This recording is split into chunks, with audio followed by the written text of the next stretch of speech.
तुमचे मिड टर्मचे मार्क्स काढलेले आहेत. मी तुमच्या गुगल क्लासरूम वरती शेअर करेल.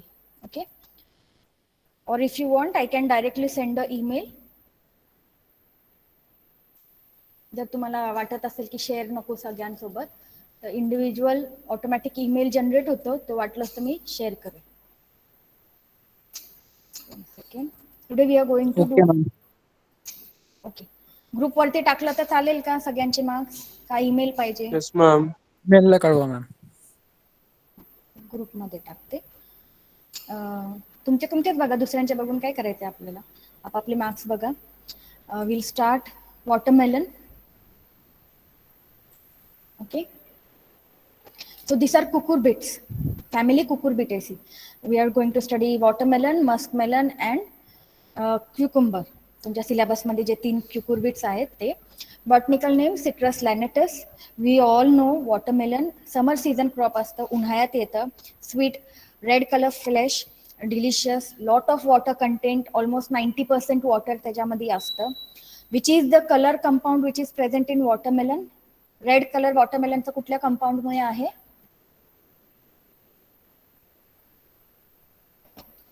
सांगता येईल कुणाला? मी सिट्रसच्या लेक्चरच्या वेळेस एक्सप्लेन केलं होतं. Lycopene. Lycopene is present in your watermelon. Okay, that gives it red color. Usually red color lycopene असतं, orange color beta carotene असतं. Sometimes anthocyanins also give colors in different fruits. Okay, तर तुमचे जे कॅरोटिनॉइड्स असतात त्याचा colour हाताला लागत नाही. तुमचे अँथोसायनिन्स जे असतात वॉटर सोल्युबल वाले, त्यांचा कलर आपल्या हाताला लागतो. जांभूळ वगैरे कलर लागतो. पण तुम्ही कलिंगड घ्या, टमाटर घ्या हातात, त्याचा कलर लागत नाही. Because carotenoids are fat soluble compounds, not water soluble. Climate, so this is it requires summer type of high temperature climate, longer growing season. It is a tropical kind of climate requiring plant, therefore it cannot withstand frost. Okay, and specifically carotenoids I already explained, kiva sugar content. When the temperature is more, when the sunlight is more, then sugar content in the fruits become high. Therefore when there is dry season, dry weather ahe, high temperature ahe, good sunlight ahe, that favors into development of flavor and high sugar content in your watermelon. Soil, so we know deep sandy loam soil, proper depth should be there, free from any waterlogging conditions, quite good aeration should be there. pH on an average 5.5 to 7. Watermelon many a times is grown on the river beds. ते तुमचे उन्हाळ्याच्या टाइमला काय होतं, पाणी आतमध्ये निघून जातं, पावसात किनाऱ्यापर्यंत पाणी येतं, पण उन्हाळ्याच्या वेळेस the areas surrounding the river beds, such areas watermelon is easily or is very suitable for cultivation of your watermelon. Okay, varieties. आता हे जेवढे तुमचे व्हेजिटेबल क्रॉप्स आहेत ना, त्याच्यात भरपूर व्हरायटीज असतात. खूप सारे सीड कंपनीज पण व्हरायटीज रिलीज करतात. And even the universities, KVKs, they release the variety. So here first one is Asahi Yamato. This is introduced from Japan. Fruit weight on an average 7 to 8 kilograms. तो मोठी साईजचा fruit आहे.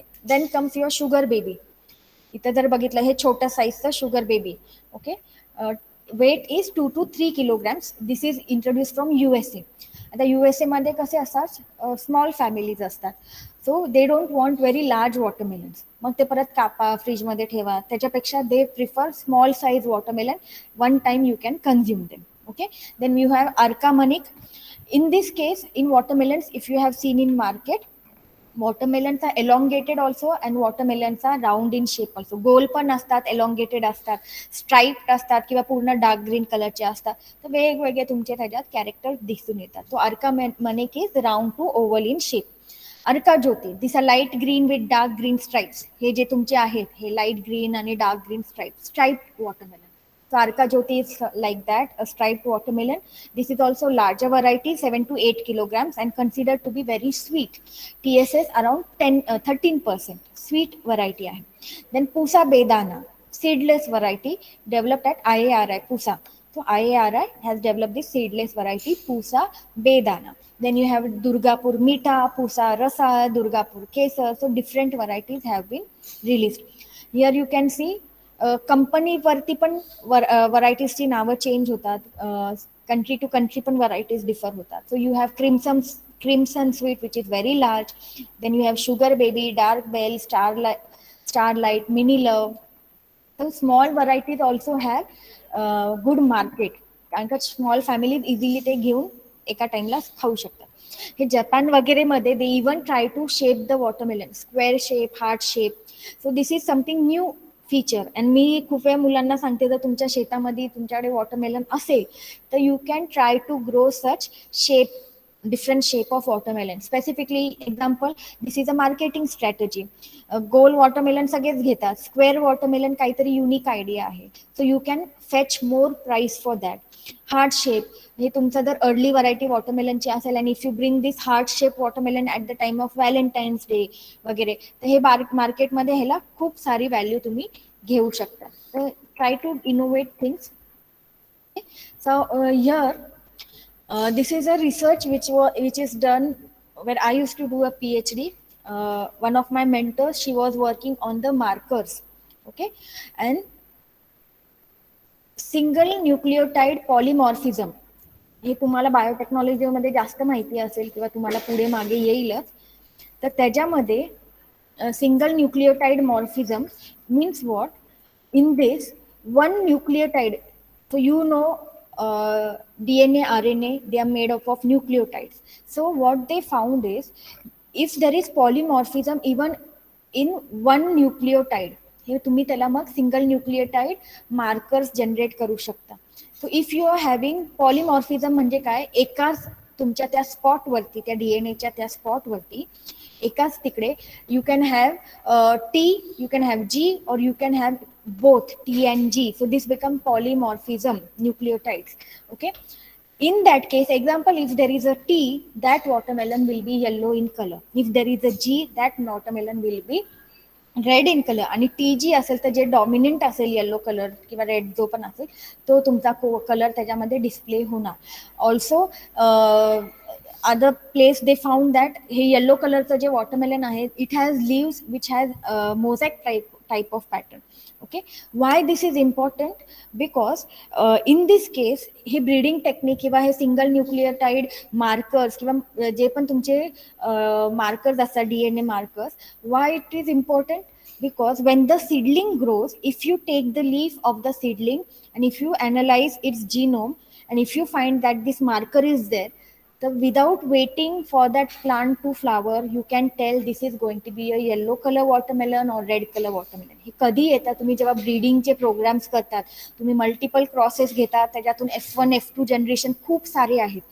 मग तुम्ही वाट बघत बसणार का ह्याला फुलं येतील, त्याला वॉटरमेलन भेटेल, मग त्याचा आपण ओपन करून कलर चेक करायचा? तर ही इझी वे ह्याच्यासाठी आपण मार्कर्स म्हणतो. आणि हे फ्रूट क्रॉप्समध्ये पण असतात. फ्रूट क्रॉप्समध्ये तर it is required because fruit crop has longer juvenile period. मग तुम्हाला जर 10 वर्ष आंब्याच्या झाडाला वेट करायचं, फळ लागेल, मग त्याचा कलर टेस्ट कसा आहे, त्याच्यापेक्षा जर तुम्ही असे मार्कर्स जर तुम्ही आयडेंटिफाय केले, तर Wien the seedling grows, even with the first leaf of the seedling, you can extract the DNA and you can analyse the content. मग तुमच्याकडे तो मार्कर त्या DNA मध्ये असेल तर तुम्ही आधीच सांगू शकता ह्या झाडाला कसल्या टाईपचं ते कॅरेक्टर आहे का नाही आहे. हे कळालं सगळ्यांना. Extra something extra material for you. Okay, so different colors of watermelons are there. Then you have this single nucleotide polymorphism म्हणतात. You may learn it in detail in your biotechnology course, and this is just for few information. Okay, then propagation and planting. So like all vegetable crops, your watermelon can be propagated by seed. तुमचं समर crop जर असेल, तुम्हाला उन्हाळ्यात जर watermelon harvest करायचे असेल, that time you have to sow them during January to February. If you want to do kharif season, rainy season मध्ये जर तुम्हाला प्लांट हार्वेस्ट करायचं असतं, you have to harvest it in June and July. On an average, for 1 hectare, you will require almost 2.5 to 3 kilograms of seed. Planting distance तुमचा खूप कमी आहे, 2 by 0.5 meter. That's why you require more number of seeds. Because this will keep on growing horizontally. आणि हे creeper आहे, जमिनीवरती उगतं, ह्याला आपण सपोर्ट वगैरे देत नाही, जमिनीवरती ते उगत राहतात. Okay, you can grow them in these pro trays, or you can grow the seeds in the nursery and then transplant them, which will be easier. Manure and fertilizers: 20 tons of farmyard manure you require for 1 hectare of your plot, and NPK 150-50, which is very common in our vegetable crops. आपण खूप साऱ्यांमध्ये बघितला हा dose. 150-50 of NPK nitrogen you can apply at 3 split doses. कधी कधी 2 असतात, कधी कधी 3 असतात, depending on the crop, how their growth pattern is there. त्यांना कधी नायट्रोजन कशाला लागतं, तुमच्या व्हेजिटेटिव्ह ग्रोथसाठी, तर कशी त्यांची ग्रोथ आहे त्यानुसार तुम्ही ते nitrogen you can give it in 3 split doses: 30 days, 45 days and 60 days after planting. So almost 1 ते 2 महिन्यात तुम्ही 3 वेळा त्याला नायट्रोजन अप्लाय करता. And your phosphorus and potassium you can apply at the time of planting. Irrigation depending on the season. Now if it is a summer season crop, you will give the irrigation at 4 to 5 days interval. If it is a rainy season crop, depending on the rainfall. Okay, then we have harvesting. In watermelon. तुम्हाला कधी बघितलंय का watermelon विकत घेताना आपण कसं watermelon विकत घेतो? काय आयडिया, कसं आपण सिलेक्ट करतो वॉटरमेलन? कलर वरून करतो का वॉटरमेलन? बाहेरच्या कलर वाजून पाहतो आपण. काय वेट. बर, एक एक पहिलं कोणी सांगितलं? Yes ma'am. हा, सांग ना काय करतो. मॅम आपण त्याच्यावर वाजवून पाहतो, म्हणजे घेताना वाजवून पाहतो. बर, सेकंड काय वेट म्हटलं का? Yes, ma'am. Okay, wait. But if I want to select, I want to know if the watermelon is sweet. आता काय काय वेळेस ते आपल्याला ओपन करून दाखवतात, कापून दाखवतात, पण जर ओपन न करता मला बघायचं असेल तर आपण अजून काय मेथड असते आयडेंटिफाय करायला की हा वॉटरमेलन स्वीट आहे? सांगता येईल अजून? आहे का कुठला मेथड? कलर पण असतो ma'am, dark green, light green, किती पिकलंय शेप त्याच्यावर. पण असतो मॅम. shape पण असते, size, shape, color. Okay, so these are the 3 major or easier ways to identify if your watermelon is sweet. तर नेक्स्ट टाइम जेव्हा वॉटरमेलन घ्यायला जाल हे बघून करा, ट्राय करा, आणि मग बघा बरोबर येतो का sweet watermelon. Once you sow the plants, they are ready for harvesting in 3 months. Okay, it should be harvested. This is a non-climatic fruit. एकदा हार्वेस्ट केलं त्याच्यात स्वीटनेस इंक्रीज होत नाही. Watermelon is a non-climatic fruit, so it has to be harvested at proper maturity to get the sweet, properly developed watermelon. Okay, so शेतकरी कसं identify करतात? First of all, withering of the tendrils. First you can also determine by days after planting, days after flowering, किती दिवस झाले, तर त्याच्यावरती एक identify करू शकता. किंवा हे व्हिज्युअल कॅरेक्टर आहे, withering of tendrils. Okay, so the tendril that subtends to the peduncle of the fruit usually wither when the fruit ripes.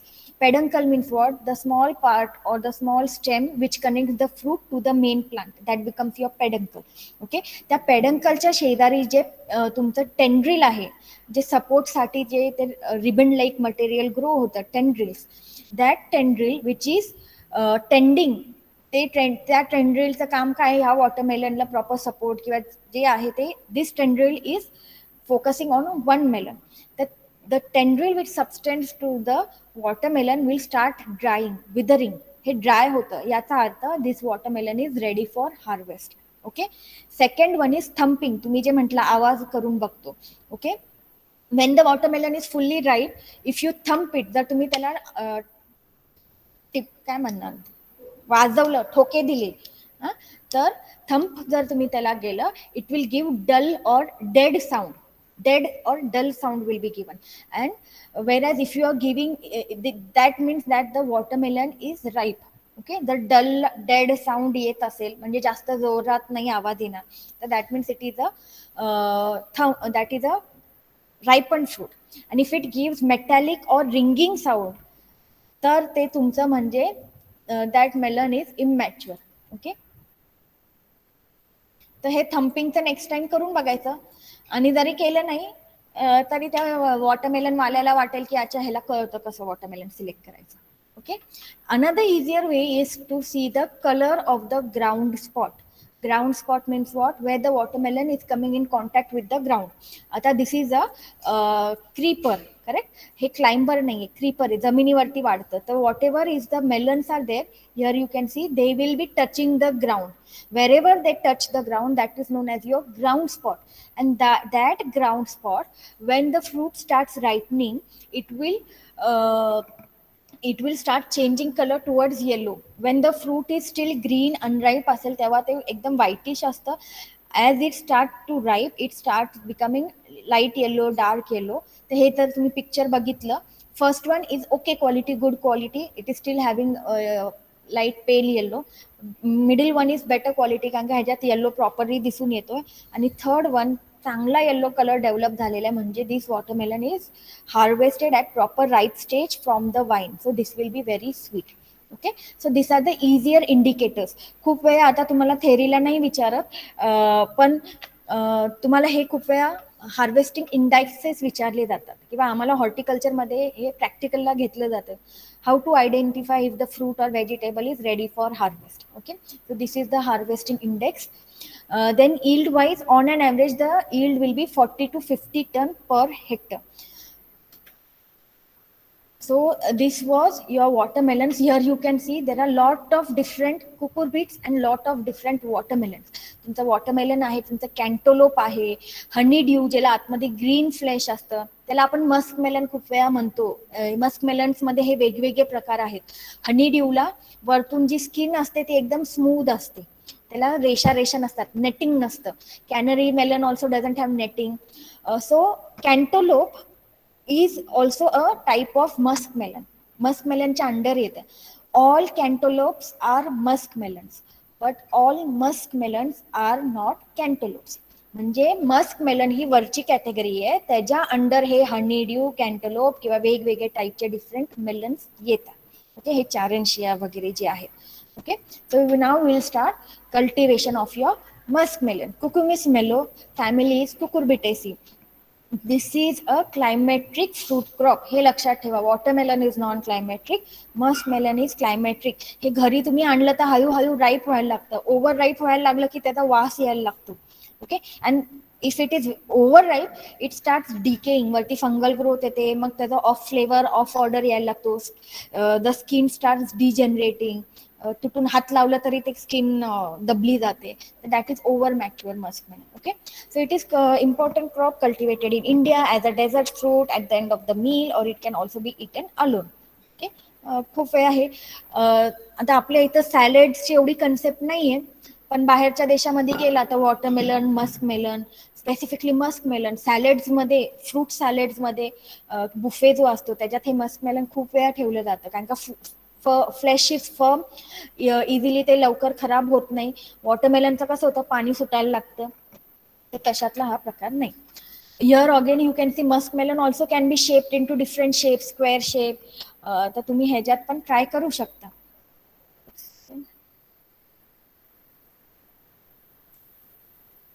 Okay. So climate, this also will thrive or it develops best quality of fruits with good flavor in hot and dry climate. Okay. High temperature and sunshine produces melons high in sugar content. हे आपण क्लायमेटच्या लेक्चरमध्ये already खूप वेळा शिकलेलो आहोत. जेवढं temperature हाय, जेवढी sunlight त्यांना भेटते तेवढं तुमचं sugar content will increase. So your fruit will B sugary और sweet. Okay, though sweetness and fine flavor are hereditary characters, yet they are greatly influenced by environmental conditions. It is susceptible to frost. Tropical हे summer season crops असतात, so they cannot tolerate your frost.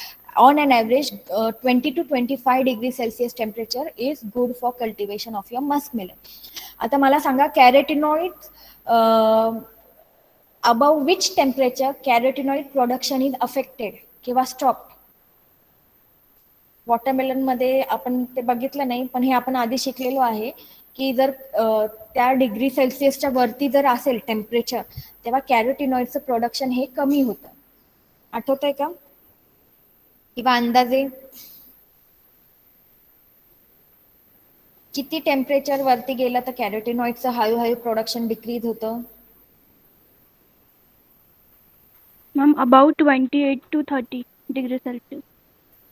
Yes, above 30, as the temperature starts going above 30, slow the carotenoid content will start decreasing. As it goes above 35, 40, it will completely stop or reduce.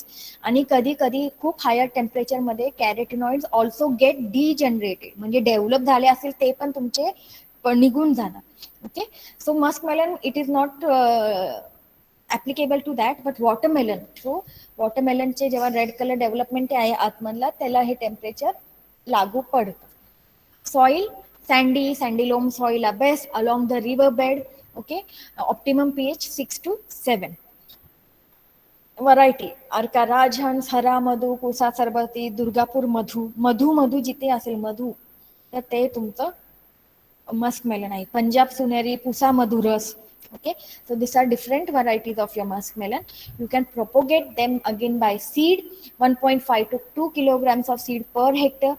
You can take the crop in kharif season as well as summer season. The same like watermelon, if you are doing summer season, plant the seeds in January, February. If you are doing it in kharif season, that is rainy season, plant it during June, July.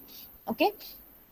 This, in this case of your watermelon, in your musk melon, you can also go for direct sowing method. तुम्ही directly field मध्ये dibbling method नी पण करू शकता. The seed is sown by dibbling method.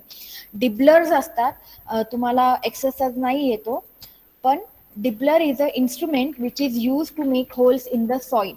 Okay, त्याच्यामध्ये मग तुम्ही ते सॉइल मध्ये होल करता इझिली आणि मग तुम्ही त्याच्या होलमध्ये सीड सो करू शकता. त्याला म्हणून डिबलर म्हणतात आणि ह्याला डिबलिंग मेथड म्हणतात. Okay, spacing 1.5 to 1 metre. Okay, वॉटरमेलनचा होता 2 to 0.5 metre. Here it is 1.5 to 1 metre. 2 to 3 seeds are sown in each pit and layout is a ring or basin method. एका pit मध्ये 2 ते 3 देऊन तुमचं त्याच्या अवतीभवती, आपण रिंग बेसिन मेथड बघितली होती, सर्क्युलर, म्हणजे आपण इरिगेशनसाठी किंवा फर्टिलायझर ऍप्लिकेशनला आपण सर्क्युलर त्याला बेसिन करतो. That is your method you can use. Manure and fertiliser same like watermelon, 20 tons of farmyard manure, 150 kg NPK per hectare, and nitrogen can be applied again 30, 45, 60 days after planting. Okay, irrigation whenever it is necessary depending on the climate, you can give the irrigation. After 80 to 100 days, म्हणजे almost after 3 months, your musk melon will come for harvesting.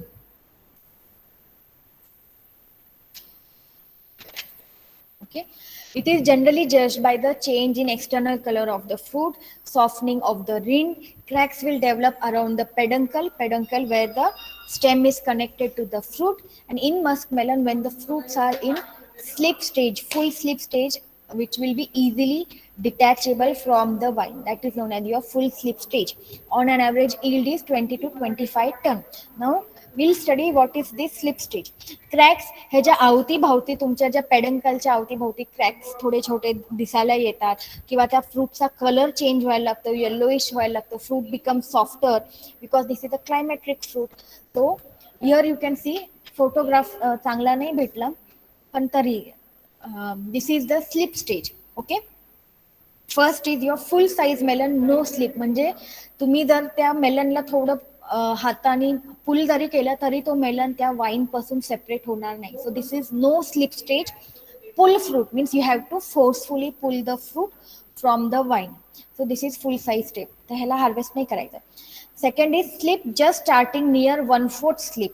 Okay, requires high thumb force to push the stem from the fruit. इथे काय पहिल्यासारखं ओढावं नाही लागणार, पण थंबने थोडा pressure देऊन त्या फ्रूटला आणि त्या पेडंकलला सेपरेट करावं लागतं. थर्ड परत 1/2 to 3/4 स्लिप स्टेज, थोडं अजून कमी प्रेशर द्यावं लागतं. फोर्थ, थोडं इझिली पुश केलं तरी तो पेडंकल त्या फ्रूट पासून निघून येतो. ओके, म्हणजे ह्याला इझिली स्लिप स्टेज किंवा फुल स्लिप स्टेज ह्याला म्हणतो, की तुम्ही थोडंसं तरी हात लावला त्याला की ते निघून येणार.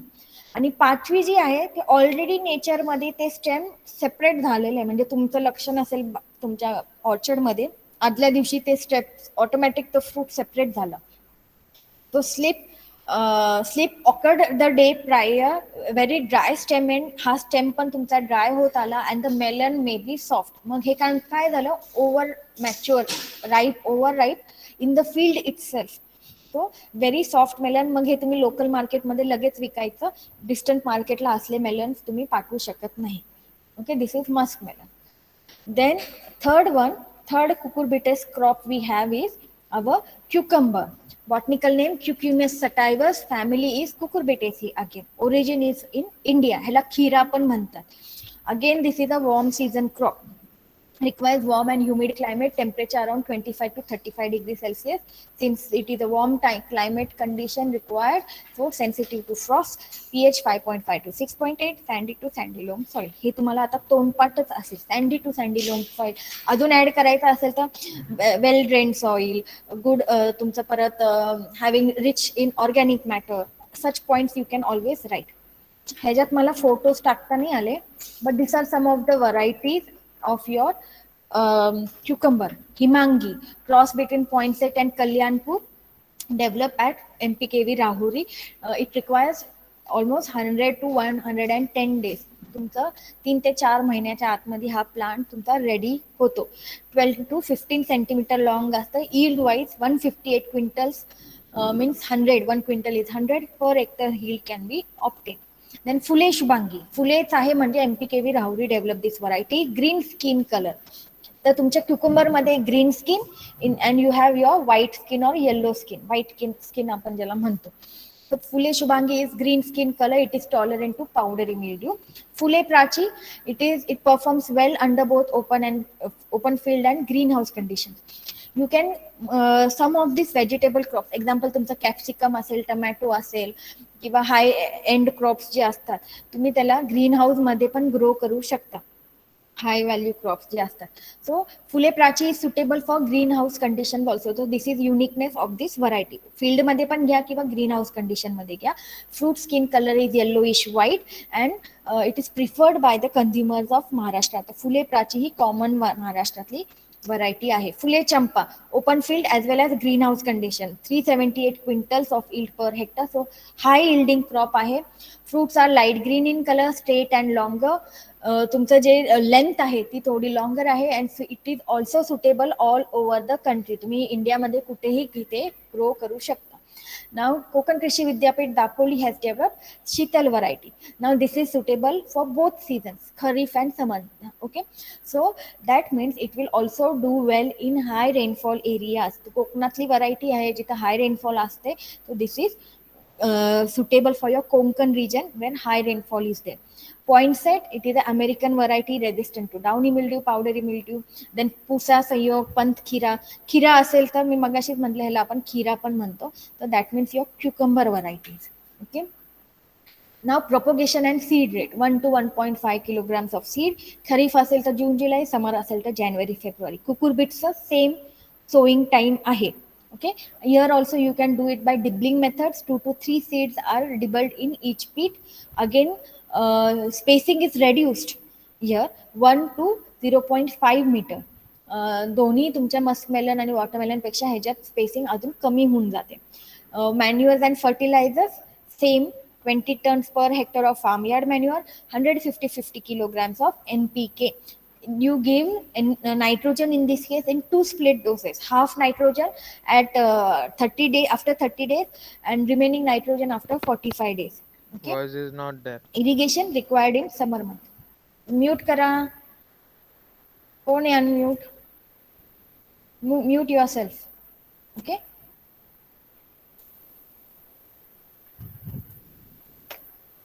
Ethrel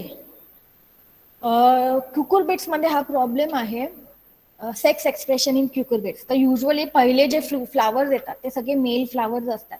if you want to increase the number of female flowers, because female flowers are the ones which will give you fruits, so in that case we have to apply ethylene. हे growth regulators खूप commonly वापरलं जातं. Pineapple मध्ये पण हे वापरलं जातं, ethylene, to induce और to increase the female flowering or to induce flowering in pineapple. And in cucurbits, to increase the number of female flowers, you apply ethylene. And ethylene compound is ethyl. Ethyl will generate ethylene. Okay, ethefon, ethyl, these are the compounds which release ethylene. So at 150 to 200 ppm at 2 to 4 leaf stage, So this plant growth regulator can be applied. Then intercultural operations, weeding you can do at 15 to 20 days interval, 2 to 3 weedings. Okay, and I already explained why weeding is important in your vegetable crops. Harvesting 15 to 20 tons per hectare. Early varieties, Navas earlier, that means they will be ready for harvesting earlier within 45 to 60 days after planting. And late varieties, they will start, we can harvest them after 70 to 100 days. Color change is one of the indicator.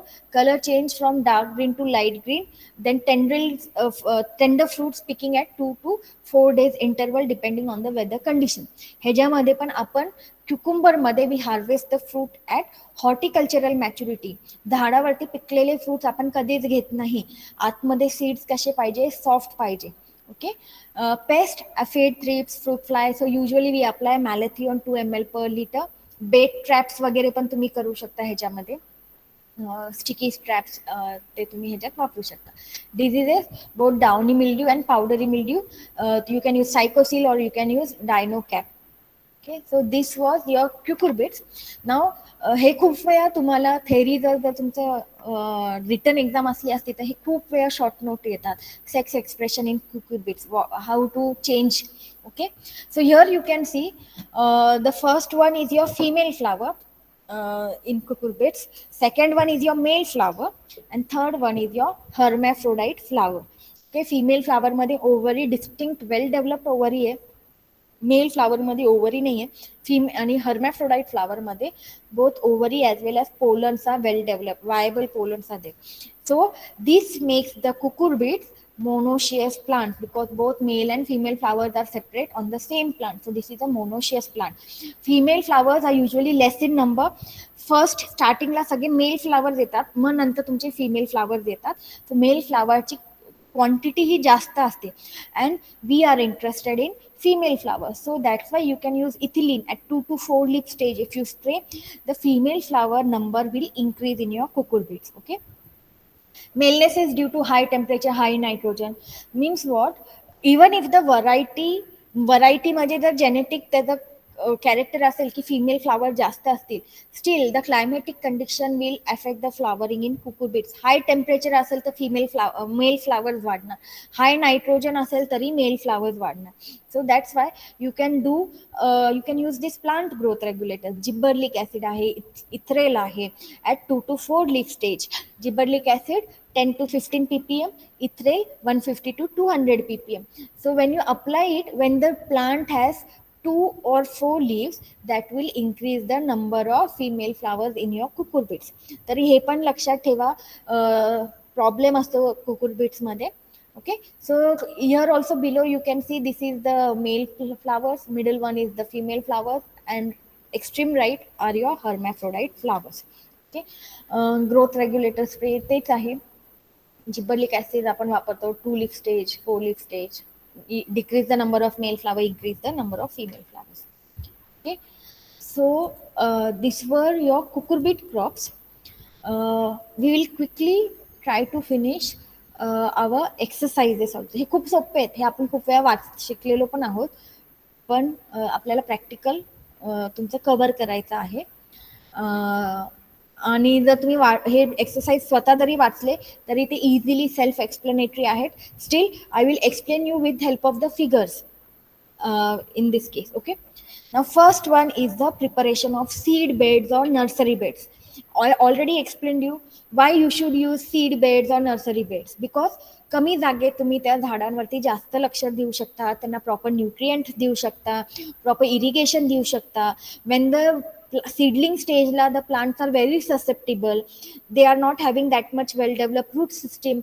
मग तुम्ही आता example आपण cucurbits मध्ये बघितलं, एका हेक्टरला dibbling जर तुम्ही केलं, सीड टाकले, तर तुम्हाला त्या सीडलिंगला एका हेक्टरला पाणी द्यावंच लागणार झाडांना, किंवा मग तुम्ही ड्रिप इरिगेशन वगैरे पण करू शकता.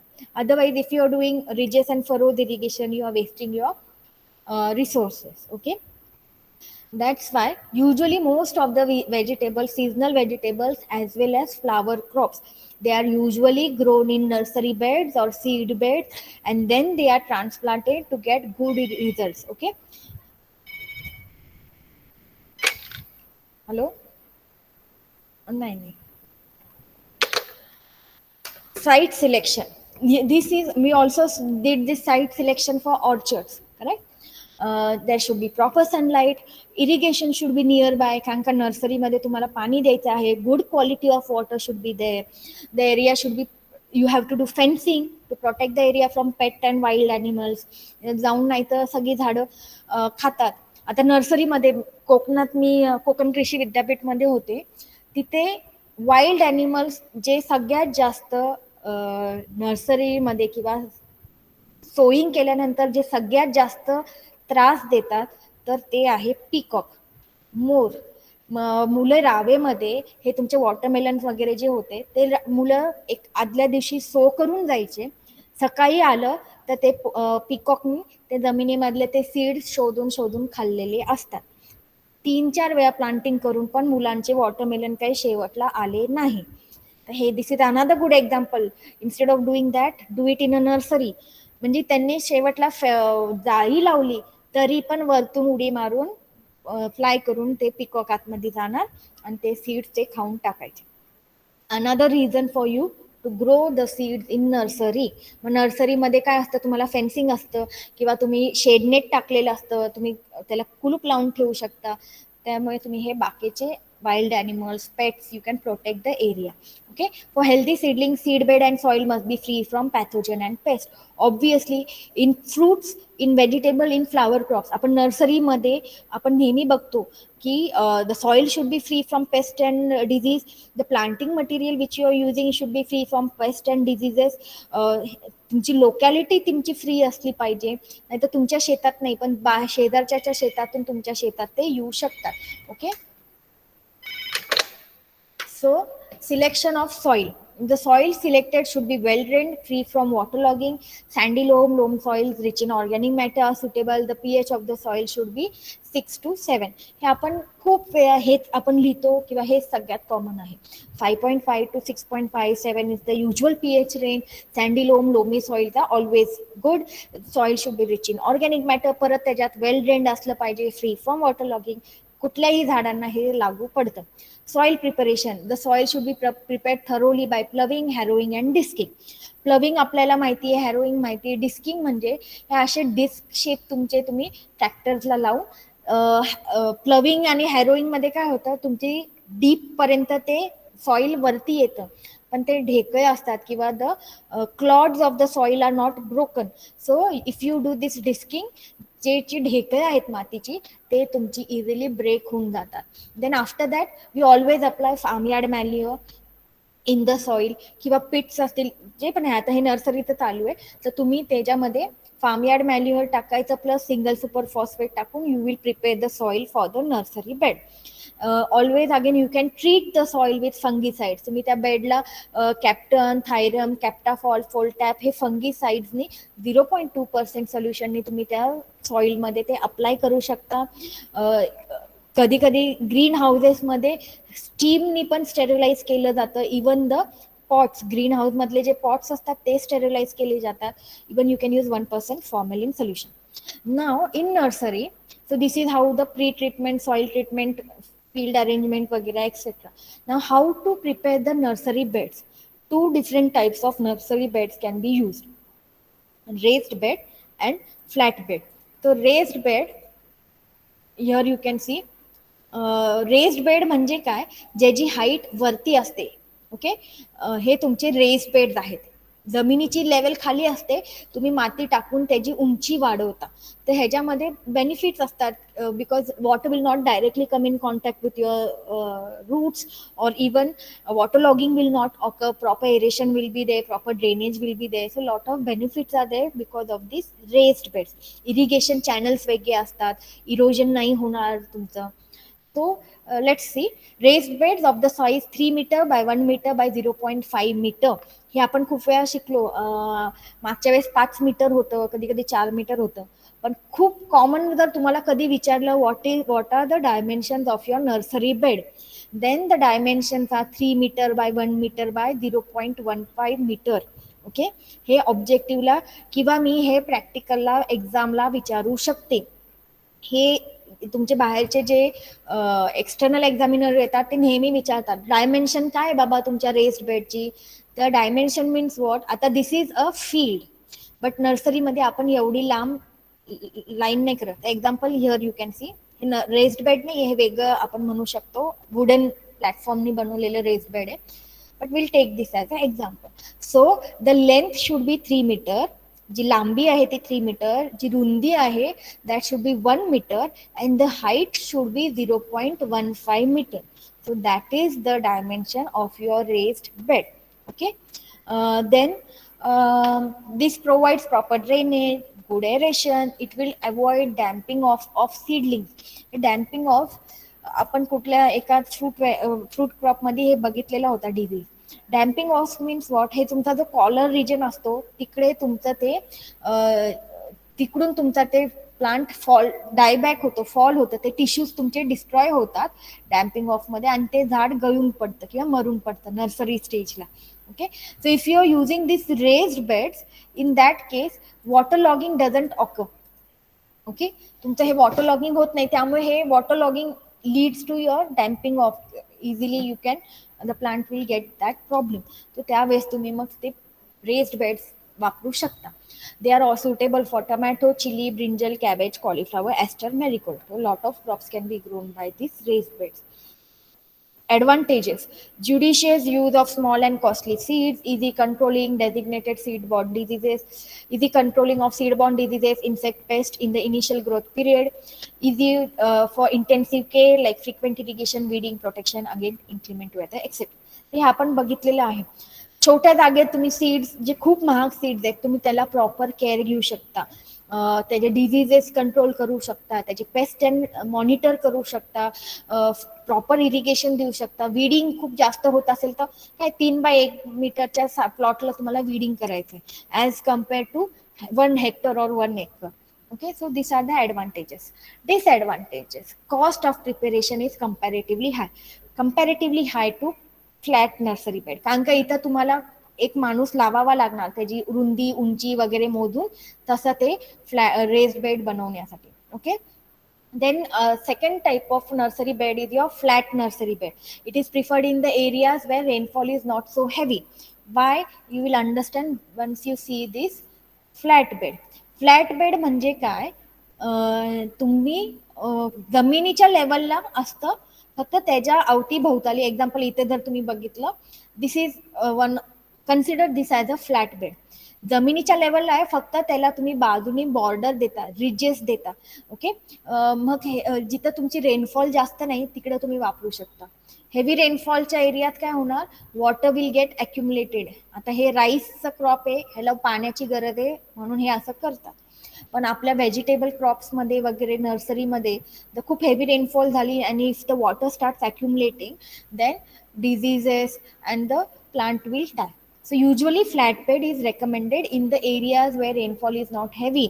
Okay, when the field, हे field नाही, field, when the farm is well leveled, जे तुमची जमीन आहे ती लेवल आहे, सपाट आहे, and good drainage is also there. Okay, then the prepared field is divided into beds of desired dimensions इथं वेगवेगळे असू शकतात, and ridges are prepared around each bed, and inside the bed the surface is level. Irrigation channel is open in between 2 rows of the bed and each bed is connected with it. म्हणजे असे 1-2 तुमचे जे irrigation channel आहेत, मग कुठेतरी opening करून द्यायची, जेणेकरून water will enter in to your this bed or each bed is interconnected to each other. So this way you can do this flat bed system. Okay. Advantages: easy to prepare. काही नाही, फक्त कोपऱ्याला जाऊन त्याला तुम्हाला ते ridges बनवायचे असतात, dimensions वगैरे जास्त काही घेतले नाही तरी चालतात.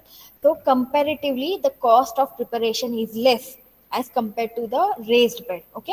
However in the flat bed we saw excess amount of irrigation can accumulate. In this case there are more chances of getting excess irrigation water, which is always harmful for the plant. Soil becomes more compact, which result in root pruning and uprooting of seedlings. आता soil compact का होणार बरं, because the water is going to enter in your reach this flat bed. पाणी जेव्हा enter होतं आणि जेव्हा सुकून जातं तेव्हा ती जमीन कडक व्हायला लागते, specifically cotton soil, black cotton soil वगैरे असेल तर. अगेन्स्ट त्याच्या विरुद्ध तुमचं जे रेस बेड आहे, मी मगाशी सांगितल्याप्रमाणे irrigation water goes in to this channels. Indirect seeping of water occurs. हे वरती जमिनीवरती पाणी नाहीये, शेजारून पाजारून सीप होतं आतमध्ये पाणी, and that's how the soil becomes moist. Okay, here you can see the raise bed. आजूबाजूने जे पाणी एंटर होणार, मग तिथं तुमचं हे मॉइस्ट होणार, डायरेक्ट कॉन्टॅक्ट येत नाही, त्यामुळे जमीन जास्त कडक होत नाही. Okay, so that is another thing. हे संकन बेड किंवा हे तुम्ही फ्लॅट बेड असं दिसणार तुमचं, आतमध्ये खड्डा, बाजूला ridges. Disadvantages. Okay, so this is the compact soil. Soil becomes compact, which result in root pruning or uprooting of seedlings. Root pruning आधी पण सांगितलं पोटॅटोच्या वेळेस, जर कॉम्पॅक्ट सॉइल झालं, कडक झालं, तर ते तुमचे रूट्स प्रॉपरली ग्रो होत नाहीत, तुटू पण शकतात. म्हणजे पाणी असताना ग्रोथ झाली आणि मग पाणी गेल्यानंतर ते इतके कॉम्पॅक्ट झाले की the root can get prune. Okay, so this are the different advantages and disadvantages. Then we have second exercise. समजते का सगळ्यांना? Everyone is understanding? Yes, ma'am. Yes, ma'am. Okay, अजून एक सांगते, ते सांगायचं राहिलं, how to do this raise bed. आता तुम्हाला प्रॅक्टिकली कसं करायचं बाबा, तर आपल्याला डायमेन्शन्स माहिती आहेत, तर आपण ते डायमेन्शन्स मार्क करून ठेवायचे. 3 मीटर किती लेंथ आहे, 1 मीटर किती लेंथ आहे, ओके, हाईट किती आहे. मग तसे तुम्ही हे असे बांबू पोल्स लावायचे.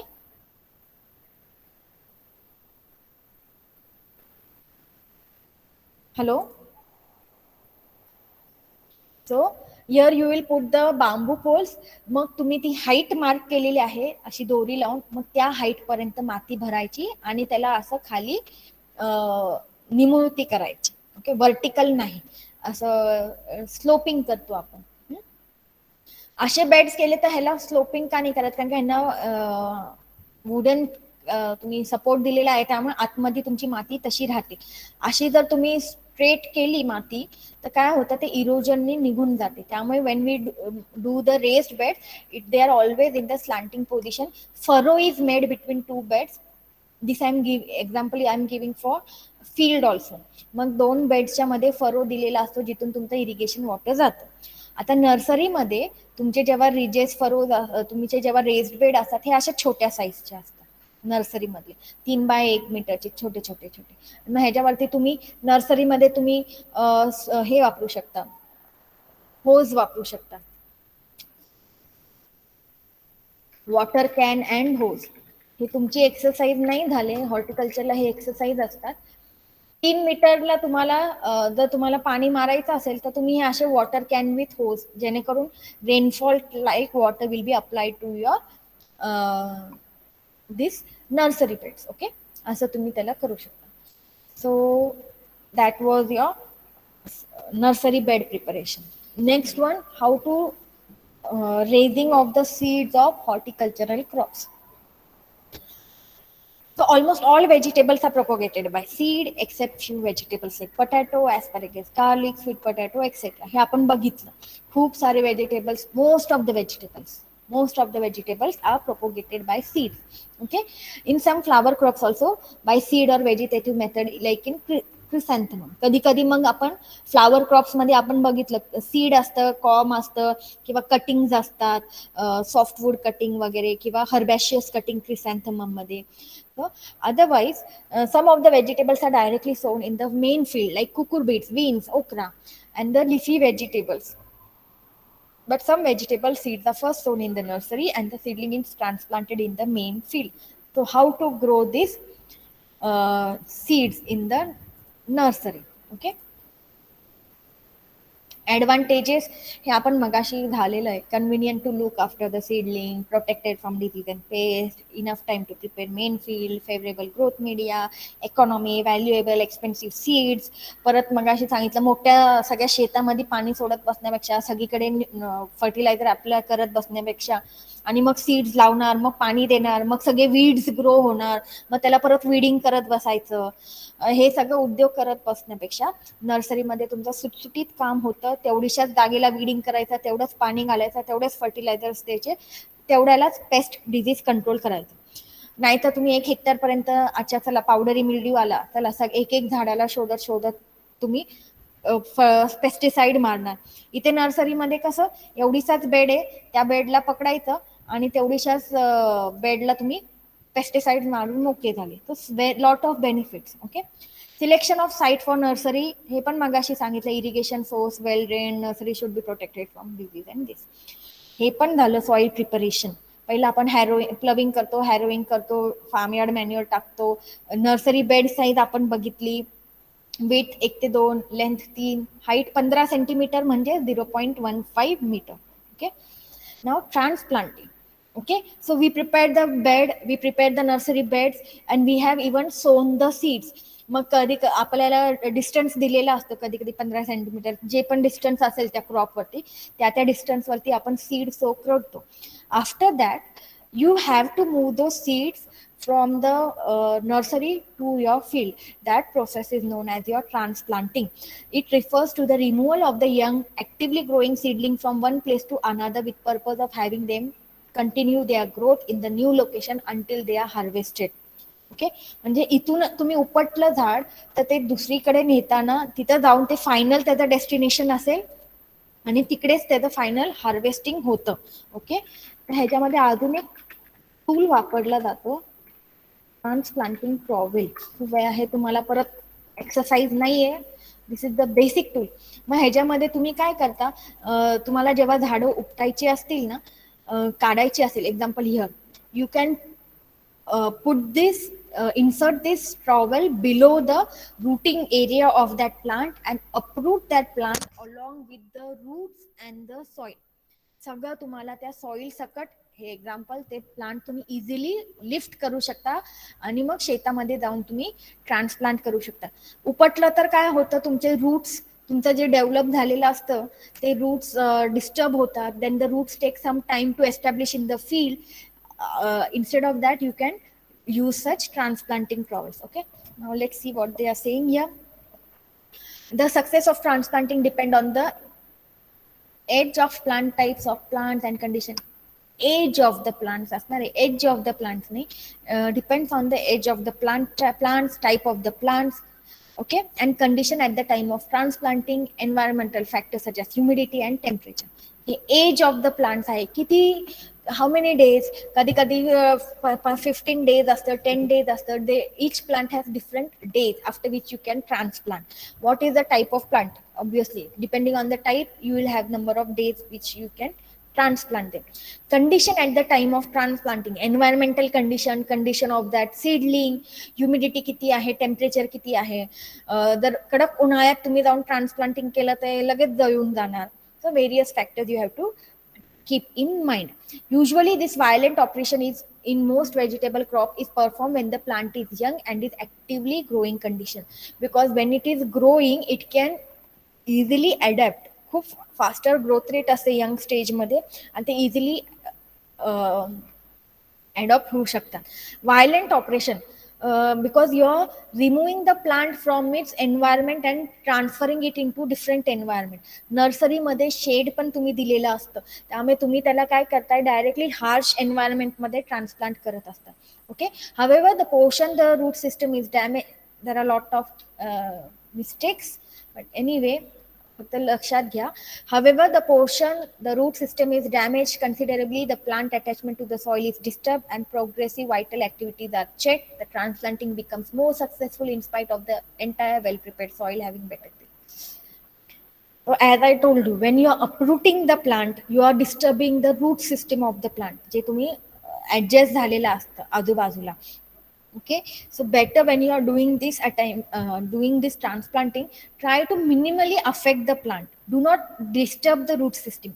Avoid or give minimum shock to the plant. Okay, the involvement of labor is more, but even those in some vegetables and hybrid also extend the growing period. It is painful in root pruning, better care of it. Anyway, steps to the transplanting. Obviously, if you go for direct sowing तिथं labour कमी लागणार as compare to transplanting. म्हणजे आधी तुम्हाला झाडं seed so करताना labour लागतो, परत ट्रान्सप्लांटिंग करताना लेबर लागतो. Okay, so labour is required. Then what are the steps? Field preparation as layout is done well. तुमचं फायनल जे शेत जमीन आहे ते तुम्ही परत ploughing, harrowing, discing, farmyard manure टाकून, रिजेस फरोज आहेत, कसं लेआउट आहे तुमचं, का फ्लॅट बेड आहे, रेस्ड बेड आहेत, depending on the type of the plant, you can do the field preparation. Layout of the plant field should be proper. One day prior to uprooting the seed, the nursery beds are water for easy uprooting of the seeds. Dry soil असेल तर तुमचे अप्रूट करताना जर forcefully अप्रूट करत असाल तर okay, तर तेव्हा ते अवघड जातं, रूट्स तुटून जातात. If you have moist soil it becomes easy, loose होतं सॉइल मॉइस्ट असताना, तर इझिली तुम्ही त्याला अप्रूट करू शकता. Usually we do it in the morning or evening. Better to do it in evening, because मॉर्निंगमध्ये जरी केलं तर थोड्या 4-5 तासात तुमचं हेवी इंटेन्स सनलाईट येते. If you do it in evening, say 5 o'clock, 4 o'clock, the sun, direct sun rays are not there, temperature is low, and the plant get entire night to at least acclimatize or little bit get adjusted to the surrounding. थोडंसं direct sunlight तर भेटत नाही immediately 4 तासात. Okay, but avoid transplanting at the mid of the day. 12 वाजता 1 वाजता afternoon मध्ये हे आपण करत नाही. Immediately after transplanting water is given, हे आपण आधी पण शिकलेलो आहोत. And second and third irrigation can be given at 2 days interval or whenever the seedlings is established. Depending on that, you can determine the frequency of irrigation. Okay. ट्रान्सप्लांटिंगच्या आधी एक hardening step केली जाते, ते ह्याच्यात दिलेलं नाहीये वाटतं. त्याला आपण हार्डनिंग म्हणतो. म्हणजे काय, त्या पिरियडमध्ये तुम्ही त्या प्लांट जे सीडलिंग आहेत त्याचं इरिगेशन थोडे दिवस स्टॉप करता. So you are hardening the plant. So when it is transplanted, it can still survive if it is not getting proper water.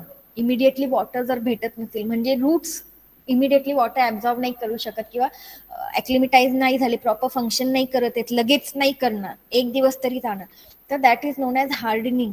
The hardening is usually done before transplanting by withholding the water, and then one day before transplanting you irrigate the bed, make the soil soft, loose, and then you can uproot the seedling. Okay, त्याला hardening म्हणतात. इथं दिलं नाही बहुतेक.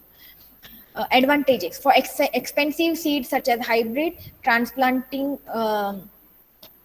expensive seeds such as hybrids transplanting conserve the seed. मगाशी मी सांगितलं, seed तुम्ही directly sow केलं, एक्झाम्पल पिकॉक येऊन खाऊन गेले.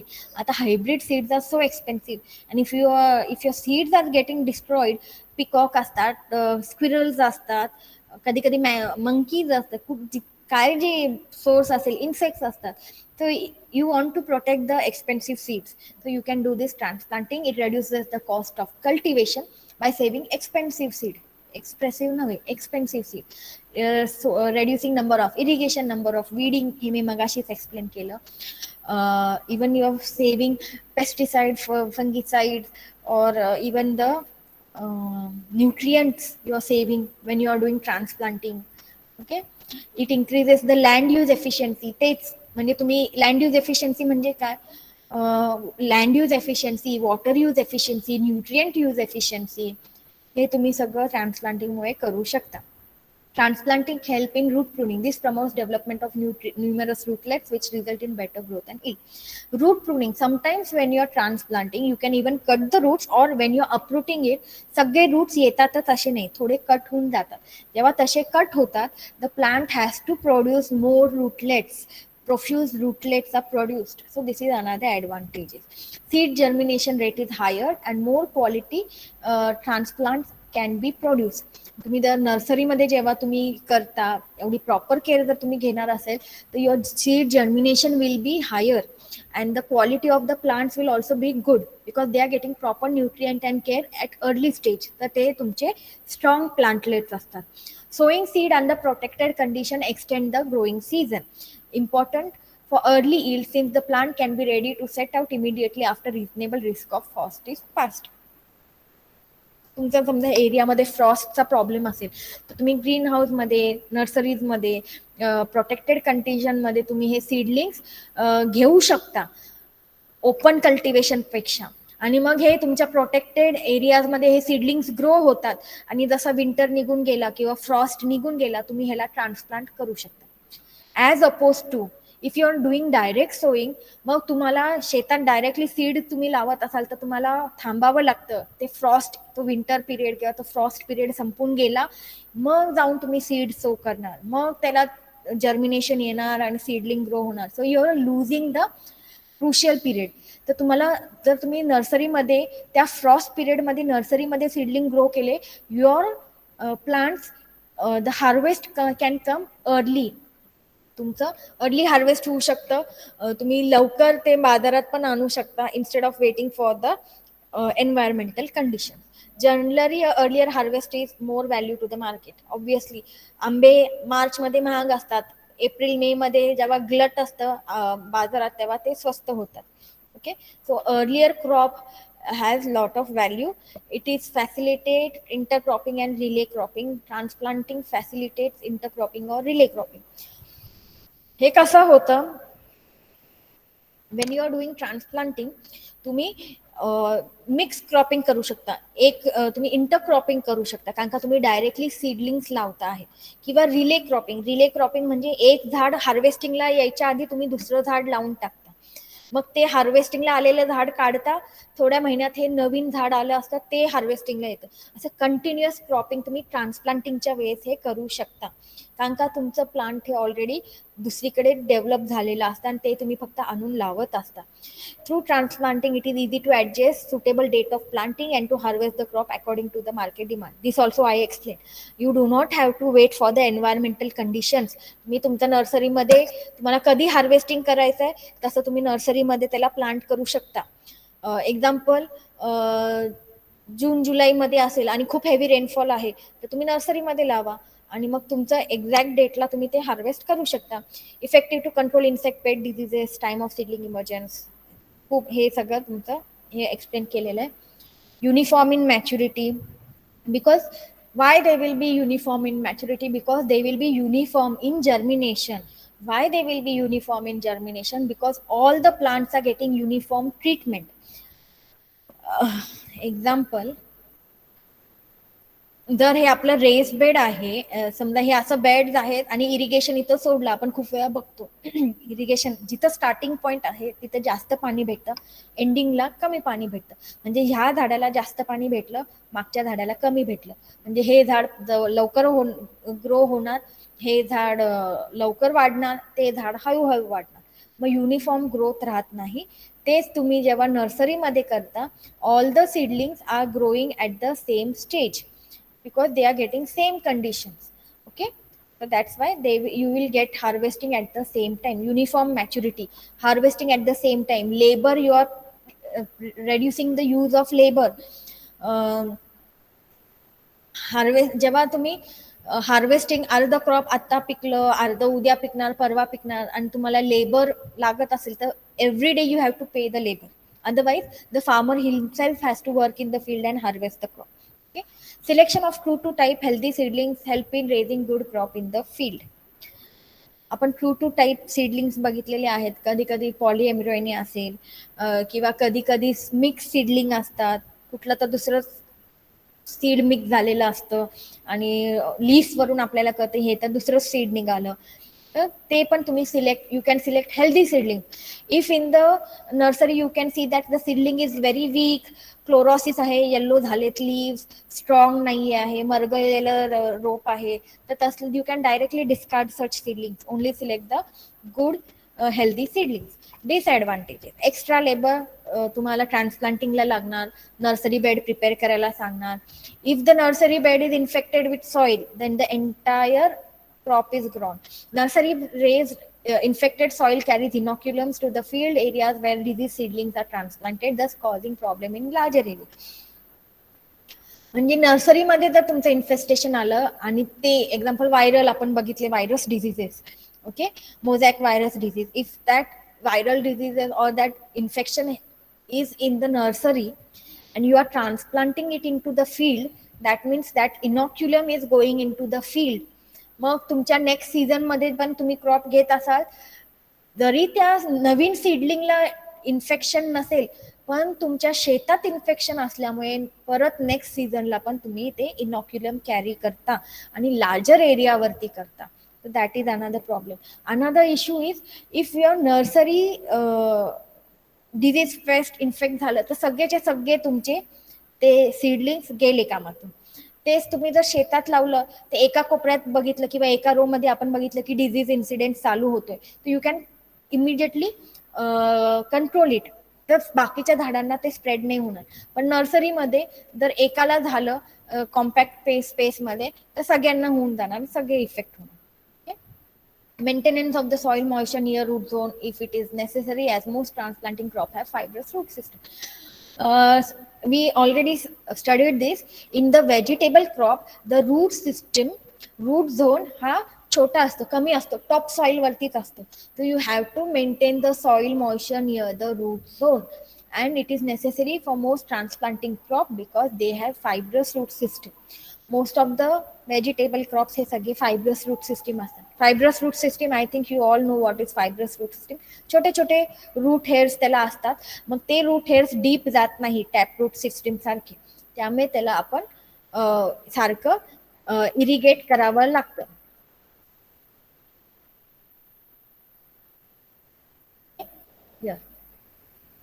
हे फायब्रस रूट सिस्टीम वाले तुमचे plants.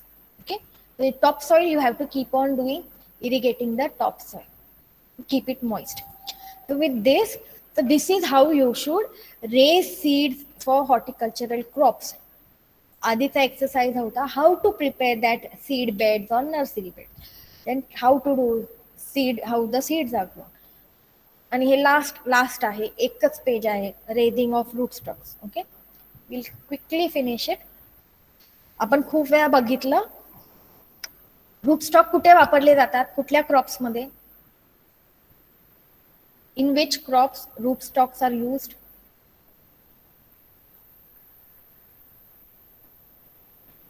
Flower crop, vegetable crop, medicinal crop, fruit crops, कुठल्या क्रॉप्स मध्ये, फ्रूट क्रॉप्स मध्ये वापरले जातात. आणि आपण आता रिसेंटली काल परवा पण आपण ते बघितलं, टोमॅटो आहे, ब्रिमॅटो आहे, त्याच्यात पण रूट स्टॉक होतं, कारण का त्याच्यात त्यांनी हे ग्राफ्ट छोटे छोटे मायन्यूट ग्राफ्टिंग वगैरे केले. तर nowadays in vegetable crops also you can see root stock, but majorly root stock means related to fruit crops. Okay, तर ते आपण बघणार आहे. Raising root stocks in polythene bag is recommended. Okay, same thing.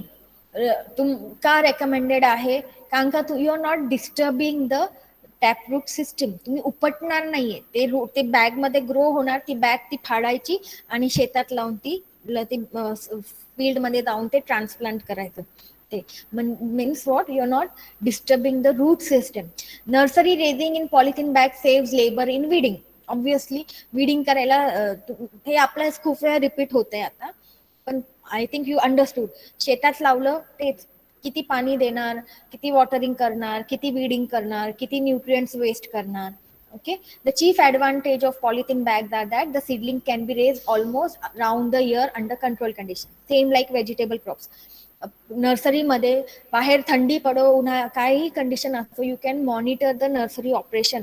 You can use poly house to increase the temperature. You can use cooling systems to reduce the temperature.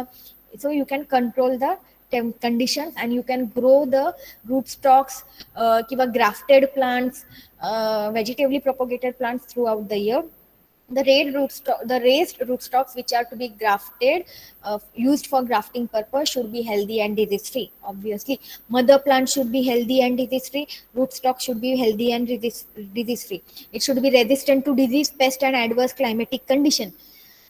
ह्याच्यासाठीच आपण route stock वापरतो, नाही तर आपल्याला route stock वापरायची काय गरज आहे.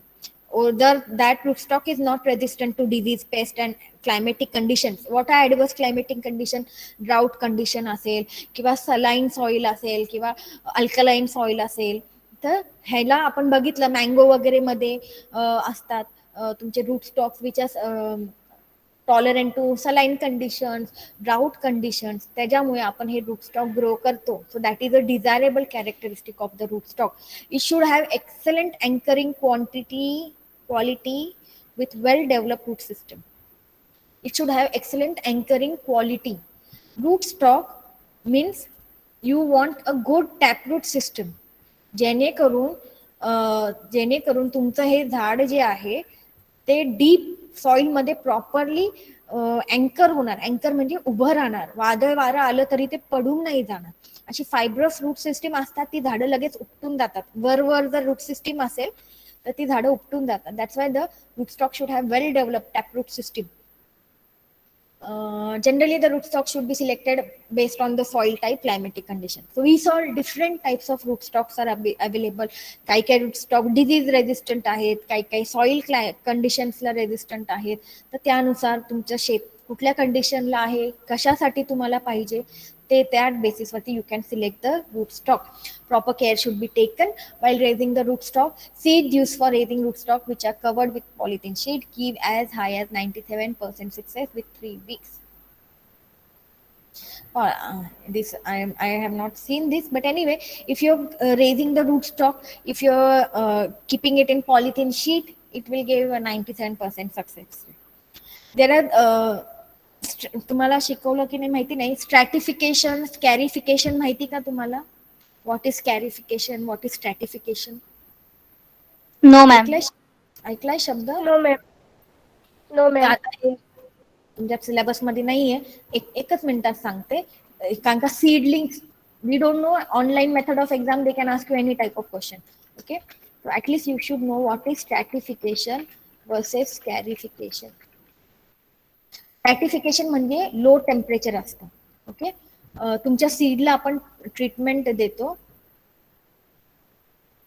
Okay, stratification, anyway this is scarification. Okay, scarification मध्ये आपण काय करतो, त्या सीड्सला होल पाडतो किंवा त्यांचं जे सीड कोट आहे त्याला आपण ब्रेक करतो. Hard seed coat, you give a opening for the water to enter. When will germination occur? When the seed absorbs water. Okay, seed will absorb water. तुमचे प्रोटीन्स ऍक्टिव्हेट होतात, त्याच्याने तुमचं जिबर्लिक acid activate होतं आणि मग तुमचं radical प्ल्युम्यूल हे generate होतात. Okay, root and shoot. Okay, so first important step is the water should be imbibed by the seeds. Water seeds मध्ये घुसलं पाहिजे, म्हणून मग तुम्ही काय करता, असं सीड्सला मेकॅनिकल ओपनिंग देता. Scarification, cutting the seed coat using acid, sandpaper और नाईफ टू एनकरेज जर्मिनेशन. थोडं त्याला होल्स पाडता जेणेकरून ते वॉटर आतमध्ये निघून जातं. मग तुम्ही सँड पेपरला घासू शकता. खूप मोठे सीड असेल तर त्याला छोटे छोटे होल्स पाडू शकता, किंवा ऍसिड मध्ये डिप करून ठेवू शकता, जेणेकरून ते ऍसिडला ऍब्झॉर्ब केल्यामुळे ओपनिंग येते. ओपनिंग आलं की त्याला तुम्ही वॉटर इम्बाईब केलं की हे जर्मिनेशन येतं. So this is scarification. Here sulphuric acid मध्ये डिप केलं होतं, सीड कोट सॉफ्ट झाला, water entered into the seed coat. Sulphuric acid मध्ये डिप करायचं, नंतर पाण्याने धुवायचं आणि मग वॉटर मध्ये टाकायचं, डायरेक्ट त्याच्यात नाही ठेवायचं. मग असं जर्मिनेट होतं हार्ड सीड कोटच्या वेळी. This is one condition. Stratification म्हणजे काय, जे तुमचे टेम्परेट क्रॉप्स असतात, युजली ऍपल, पियर, पीच वगैरे जे आहेत, त्यांना कोल्ड टेम्परेचर लागतं. तो stratification, they required cold temperature to break the dormancy. मग त्याला तुम्ही काय करता, त्या सीडला मॉइस्ट सॉइल मध्ये वगैरे, हे बघा असं मॉइस्ट सॉइल मध्ये वगैरे त्याला लो टेम्परेचरला तुम्ही ठेवता. No chilling required, chilling treatment, फक्त ओल्या मातीत सीड सो केले. इथे काय आहे, ओल्या मातीत तुम्ही चिलिंग ट्रीटमेंट ठेवले, रेफ्रिजरेटेड चिल्ड पॅकेट. आणि थर्ड मध्ये काय तर आईस क्यूब मध्ये ठेवले. Anyway, what you do is you pack the seeds soil मध्ये, त्यांना मिक्स करता आणि असं फ्रीजमध्ये तुम्ही त्याला बॉक्समध्ये वगैरे टाकून तुम्ही त्याला स्ट्रॅटिफाय करता, लो टेम्परेचर ट्रीटमेंट देता, आणि जेणेकरून ते सीड्स तुमचे जे आहेत they will grow. So low temperature treatment is given, that is known as स्ट्रॅटिफिकेशन. Okay, हे असे सीड सॉइल मध्ये मिक्स केलेले असतात आणि मग ते तुम्ही रेफ्रिजरेटर मध्ये ठेवता. हे बघा, हे असं रेफ्रिजर मध्ये हे मिक्स केलेले सॉइल ठेवलं. तर हे स्ट्रॅटिफिकेशन झालं. ओके, नाव अंडरस्टूड.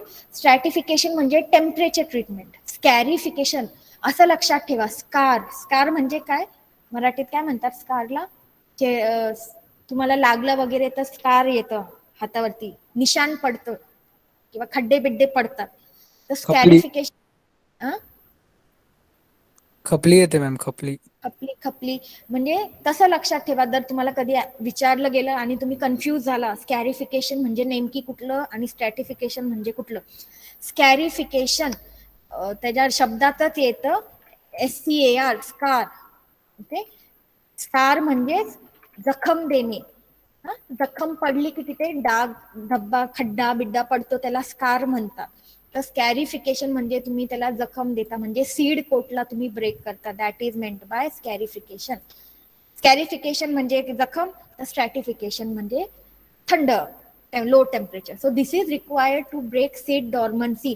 मग हे कशाला सांगते मी, तुम्हाला जेव्हा रूट स्टॉक रेज करायचे आहेत, आता इथं दिलेलं नाहीये, पण रूट स्टॉक तुम्हाला रेज करायचे म्हणजे सीड पासून आपण, root stocks are generally raised from seeds, आपण खूप वेळा बघतो. मग काही सीड्सला तुम्हाला हे स्कॅरिफिकेशन, स्ट्रॅटिफिकेशन द्यावं लागतं. इथं असेल बेर वापरला म्हणजे तुम्हाला इथे स्कॅरिफिकेशन द्यावं लागणार. Cracking the hard shell, this is known as your scarification. Okay, so we'll see. Seeds of katha, local bear, are generally used for raising rootstock.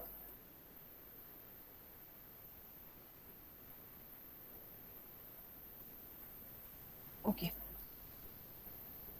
Which are easily available from the wild growing trees. They possess the quality of good rootstock. The bear plant should be budded for higher fruit yield. Fruit budding, ring budding, वेगवेगळे budding तुम्ही bear मध्ये करू शकता, पण budding commonly केलं जातं. Planting bear plants raised on semi-vigorous rootstock can profitably be planted at closer spacing of 6 by 6 meter. If they are very vigorous, then you have to increase the planting distance. आता हे semi vigorous आहे, म्हणजे खूप जास्त growth नाही. Vigorous नाही, vigorous म्हणजे खूप लवकर लवकर वाढणार, खूप मोठे होणार, उंच होणार. ओके, एकच मिनिट.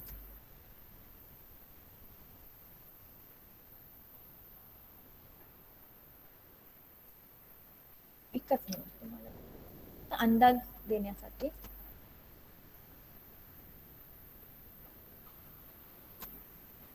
यावर okay, see this is very vigorous, खूप उंच जाणार, खूप मोठं वाढणार. दिस इज विगरस. आता हे ऍपल आहे, तुम्हाला सिलेबस मध्ये नाही. विगरस म्हणजे व्हेरी विगरस पेक्षा थोडं कमी हाईट, कमी त्याची स्प्रेड होते, ब्रांचेस खूप जास्त लांब नाही जात. मग हे तुमचं आलं सेमी विगरस. मग हे मीडियम साईज आहे. मग हे झालं dwarf, semi dwarf, very dwarf. हे असे तुमचे रूट स्टॉक्स असतात. ओके, आणि मग तुमचं जे रूट स्टॉक आहे सेमी विगरस असेल तर ऑब्व्हियसली थोडी हाईट छोटी आहे, म्हणजे प्लांटिंग डिस्टन्स कमी ठेवला तरी चालतो. विगरस असेल, व्हेरी विगरस, उंच जाणार, मोठं वाढणार, मग त्याला तुमचं प्लांटिंग डिस्टन्स वाढतं. Okay, so semi-vigorous plants can be planted at 6 by 6 meter. Umran variety of bear grafted on this rootstock shows spread of 6 meter as compared to recommended rootstock on whom the spread of an area 7 meter. जर कथ्था केलं तर 6 by 6, दुसरं कुठलं rootstock वापरलं तर त्याचा spread area जास्त असतो, मग तुम्हाला डिस्टन्स पण वाढवावं लागेल. The seeds of Malla bear are slow growing and become buddable after long period than the seedlings of Katha bear. दोन different types of rootstock. The rootstock should be selected which are known for bearing a heavy fruit crop of good quality. आपण rootstock selection मध्ये पण बघतो, ते rootstock should be compatible with the parent crop. Okay, म्हणजे सायन जर तुम्ही वापरत असाल,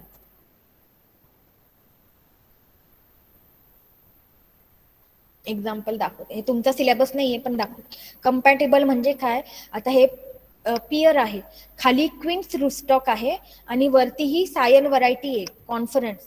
but this scion variety is not compatible with this quince variety. एकमेकांसोबत लावले तर हे सक्सेसफुल ग्राफ्ट होत नाही, म्हणून त्याच्यामध्ये ना इंटरस्टॉक टाकतात. ओल्ड होम म्हणजे आधी क्वीन्स आणि ओल्ड होमचं ग्राफ्टिंग करतात, मग ते ग्रो झाल्यानंतर ओल्ड होम आणि कॉन्फरन्स परत ग्राफ्टिंग करतात. तर तर हे कशासाठी? Because conference is incompatible with quince rootstock. तर जेव्हा पण तुम्ही रूटस्टॉक सिलेक्ट करत असता, that rootstock should be compatible with the scion plant. तर तशा टाईपचेच रूटस्टॉक तुम्ही सिलेक्ट करता.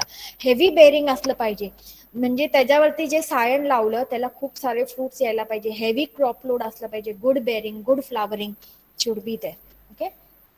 The germination of the bare seed is quite difficult process on an account of stony nature of the shell which contains a seed. Hard seed coat, stony nature of the seed. बोरं खातो, आतमध्ये कडक बी असते. तर large percent of the seed is non-viable and require elimination of the time of sowing. And require elimination at the time of sowing. Non-viable म्हणजे काय? Dead seeds. Okay, ज्याच्यातून झाड येणार नाही. The seed stones are collected from drop fruits. They contain 50 to 70% non-viable seeds. पडलेल्या fruits मधले 50 ते 70% seeds हे नॉन व्हायबल असतात. आपण खूप वेळा फ्रूट ड्रॉप हे बघितलं, रिझन बरोबर. खूप वेळा early fruit drop, premature fruit drop. Fruit drop कधी कधी इन्सेक्टमुळे असतं, पेस्ट डिझीजमुळे असतं. किंवा if the seed is not properly developed, the plant will drop the fruits. हे मी शिकवलं होतं तुम्हाला, आठवतंय का? शिकवलं का तुमच्या बॅचला? Yes, ma'am. का ड्रॉप करतं सीड? वायबल, जर तुमचं वायबल सीड नसेल, that fruit will be drop because that plant will not waste its energy on such fruits. Because the main purpose of the plant is to develop fruits so that some insect, bird or humans eat the fruit and disperse the seed. मग जर तुमचं सीडच non viable dead seed असेल तर त्या फ्रूटला वाढवून काय करणार? मग असे खूप वेळा पडलेले फ्रुट्स, एक रिझन हे पण असतं की त्यांचे सीडच नॉन वायबल असतात. आणि जर तुम्ही असे पडलेले सीड जर कलेक्ट करून ते वापरणार असेल तर 50 ते 70% त्याच्यातले नॉन वायबल सीड्स असतात, म्हणजे ते उगणार नाही. Embryo is not properly developed and then that seed will not germinate. Okay, we'll come back to bare. In bare, the seed should be dipped into salt solution of 17 to 80 concentration for 24 hours before sowing. The floating seed should not be sown as these are generally non-viable. तुम्ही खूप वेळा बघितलं असेल, घरी आई मटकी किंवा कुठले कडधान्य रात्री भिजवत घालतात आणि मग काही काही जे सीड्स असतात ते वरती तरंगतात, बरोबर. ते सीड्स जर तुम्ही तरंगलेले सीड्स जर तुम्ही ट्राय केले सो करायला, they will not germinate because those are dead seeds. त्याच्यात काहीच डेव्हलप झालेलं नाही, म्हणून त्यांचं वजन कमी आहे, म्हणून ते तरंगतात. किंवा इन्सेक्टनी त्यांना खाल्लेलं असतं, आतमध्ये काहीच नाही, म्हणून ते तरंगतात. Usually the floating seeds are non-viable. They are not properly developed. Their weight is less. They are non-viable. The bare seeds can also be sown by cracking the hard shell. So either you do by concentrated salt solution, acid असतं, salt असतं, तर ते तुमचं झालं chemical method of scarification. केमिकल्सनी seed coat break करायचा. किंवा तुम्ही मेकॅनिकल स्कॅरिफिकेशन म्हणजे हातोडा बितोडा किंवा ते सँड पेपरला क्रॅक्स द्यायचे त्या सीडला. Okay. They germinate rapidly in 8 to 10 days only if this treatment are given. Otherwise त्यांना खूप वेळ लागणार. However, for commercial purpose, the stones should be sown as such to avoid injuries to the embryos. To get best rootstock material, it is important that the seed should be collected only from healthy, vigorous, growing wild bare tree. तुमचं कधी कधी काय होतं, आता example Berla जर तुम्ही हातोड्याने किंवा कशाने तरी होल्स पाडत असाल, there is the chance to give injuries or injure the embryo. So you have to make sure you are not using such method to injure the embryos. Healthy, vigorous growing bare trees, mother plant should be healthy, vigorous growing, and त्यांच्यातले healthy, disease free seeds तुम्ही वापरायचे. The bare seedling raised from katha bare stones which are grown during March and April. आता हे fruit to fruit तुमचं planting time differ करणार. का differ करणार? Mango मध्ये आपण बघितलं की mango seeds are viable only for 4 to 5 weeks. आता तुम्ही घरी जर तुमच्याकडे कोळी पडलेले असतील जुन्या मार्च एप्रिल मधल्या आणि ते तुम्ही सो केलं तर ते लवकर जर्मिनेट होणार नाही किंवा ते जर्मिनेट होत नाहीत, बिकॉज त्यांचा तो ड्युरेशन तेवढाच असतो. तर each plant will have different duration. आता ह्यांचं मार्च एप्रिल आहे. काही काही क्रॉप्स तुमचे जर दिवाळीमध्ये हार्वेस्टिंग असेल आणि वायबल नसतील तर तुम्हाला नोव्हेंबर डिसेंबर असेल, depends on the plant. After fresh extraction, तेच सांगते, fresh extracted seeds, because longer पिरियडमध्ये ते वायबल राहत नाहीत. In well prepared nursery field at a distance of 15 centimeter in rows and 30 centimeter apart. 2 रोजच्या मध्ये 30 सेंटीमीटर अंतर ठेवायचा आणि एका रो मध्ये 15-15 सेंटीमीटर अंतरावरती तुम्ही हे सीड्स sow करू शकता. The germination start in about 3 to 4 weeks and seedlings make rapid growth. After 3 to 4 weeks, the seedlings will start making rapid growth. The seedling should be trained to single stem. Nearly 1/4 of the seedlings attain buddable size of a lead pencil by August, while the rest are ready for budding by April next year. Usually आपण जे बघितलं, route stock आपण जेव्हा grow करतो, एक 1 year old root stock असतं. Okay, त्याला आपण सिंगल स्टेम ठेवतो. Why single stem? Because depending on the crop, आता बेरला आपण सिंगल स्टेम ठेवतो, पोमोग्रॅनेटला मल्टिपल स्टेम्स असतात, but you want to keep the single stem and then you will do this grafting budding जे आहे, so that the scion will then develop the shoots. Okay, rootstock with always single stem. आपल्याला रूटस्टॉकचे branches घेऊन काही फायदा नाही, त्यामुळे rootstock single स्टेमच ठेवतो आणि मग त्याच्यावरती आपण सायन हे ग्राफ्टिंग करतो, जे ग्राफ्टिंगचे मेथड आपण खूप सारे बघितलेले आहेत ते. Okay, nearly then pencil size thickness, usually आपण खूप वेळा बघतो पेन्सिल साईज थिकनेस तुमचे ग्राफ्टिंगचे साईज असते.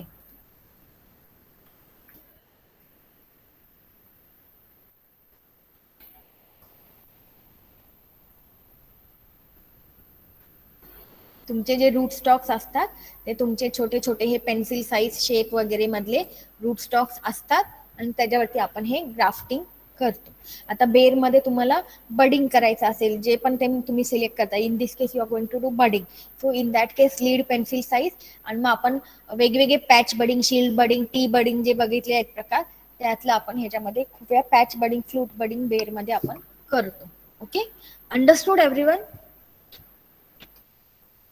क्लिअर आहे सगळ्यांना?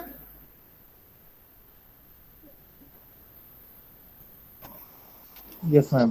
Okay. Yes, ma'am. Okay. So, Yes, ma'am. all right. So I didn't get time to prepare PPTs for your manual purpose. Okay. पण मी तुम्हाला मग पिक्चर्स थ्रू, जिथं जिथं गरज आहे तिकडे पिक्चर्स थ्रू तुम्हाला दाखवलेलं आहे. एक्सप्लेनेटरी आहे, but still pictures help you. Here you can see the damping off, disking of soil, वेगवेगळं आहे. Okay, I have uploaded the manual. इथे तुमचं मॅन्युअल आहे. All the exercises I have uploaded. Syllabus, if you see, identification of different fruits and vegetables, हे तुम्हाला दिलेली होती exercise. त्यातलं मी by next Monday I will select few people who have done very good job and त्यांचे PPT share करेन. Okay, त्या PPT मधूनच तुम्हाला एक्झाम्पल मी लीफ टाकू शकते, खूप अवघडवाले नाही, पण एक्झाम्पल पोमोग्रॅनेटची लीफ तुम्हाला माहिती पाहिजे, आंब्याची लीफ कशी असते माहिती पाहिजे, पेरूची लीफ कशी दिसते माहिती पाहिजे, कॉमन तरी लीफ तुम्हाला माहिती पाहिजे. ओके, फ्लावर्स तुम्हाला माहिती पाहिजे. आता मोहर टाकलं, मला नाही वाटत असं कुठला विद्यार्थी असेल ज्याला आंब्याचा मोहर कसा दिसतो माहिती नाही. Okay, so common I will select the flower, leaf or plant. Even plant I can select. पपई टाकलं, कोकोनट टाकलं. तुम्हाला एवढं तरी माहिती पाहिजे की पपईचं झाड कसं दिसतं, कोकोनट कसं दिसतं, जॅकफ्रूटचं झाड कसं दिसतं. ओके, मी फळं काही टाकणार नाही.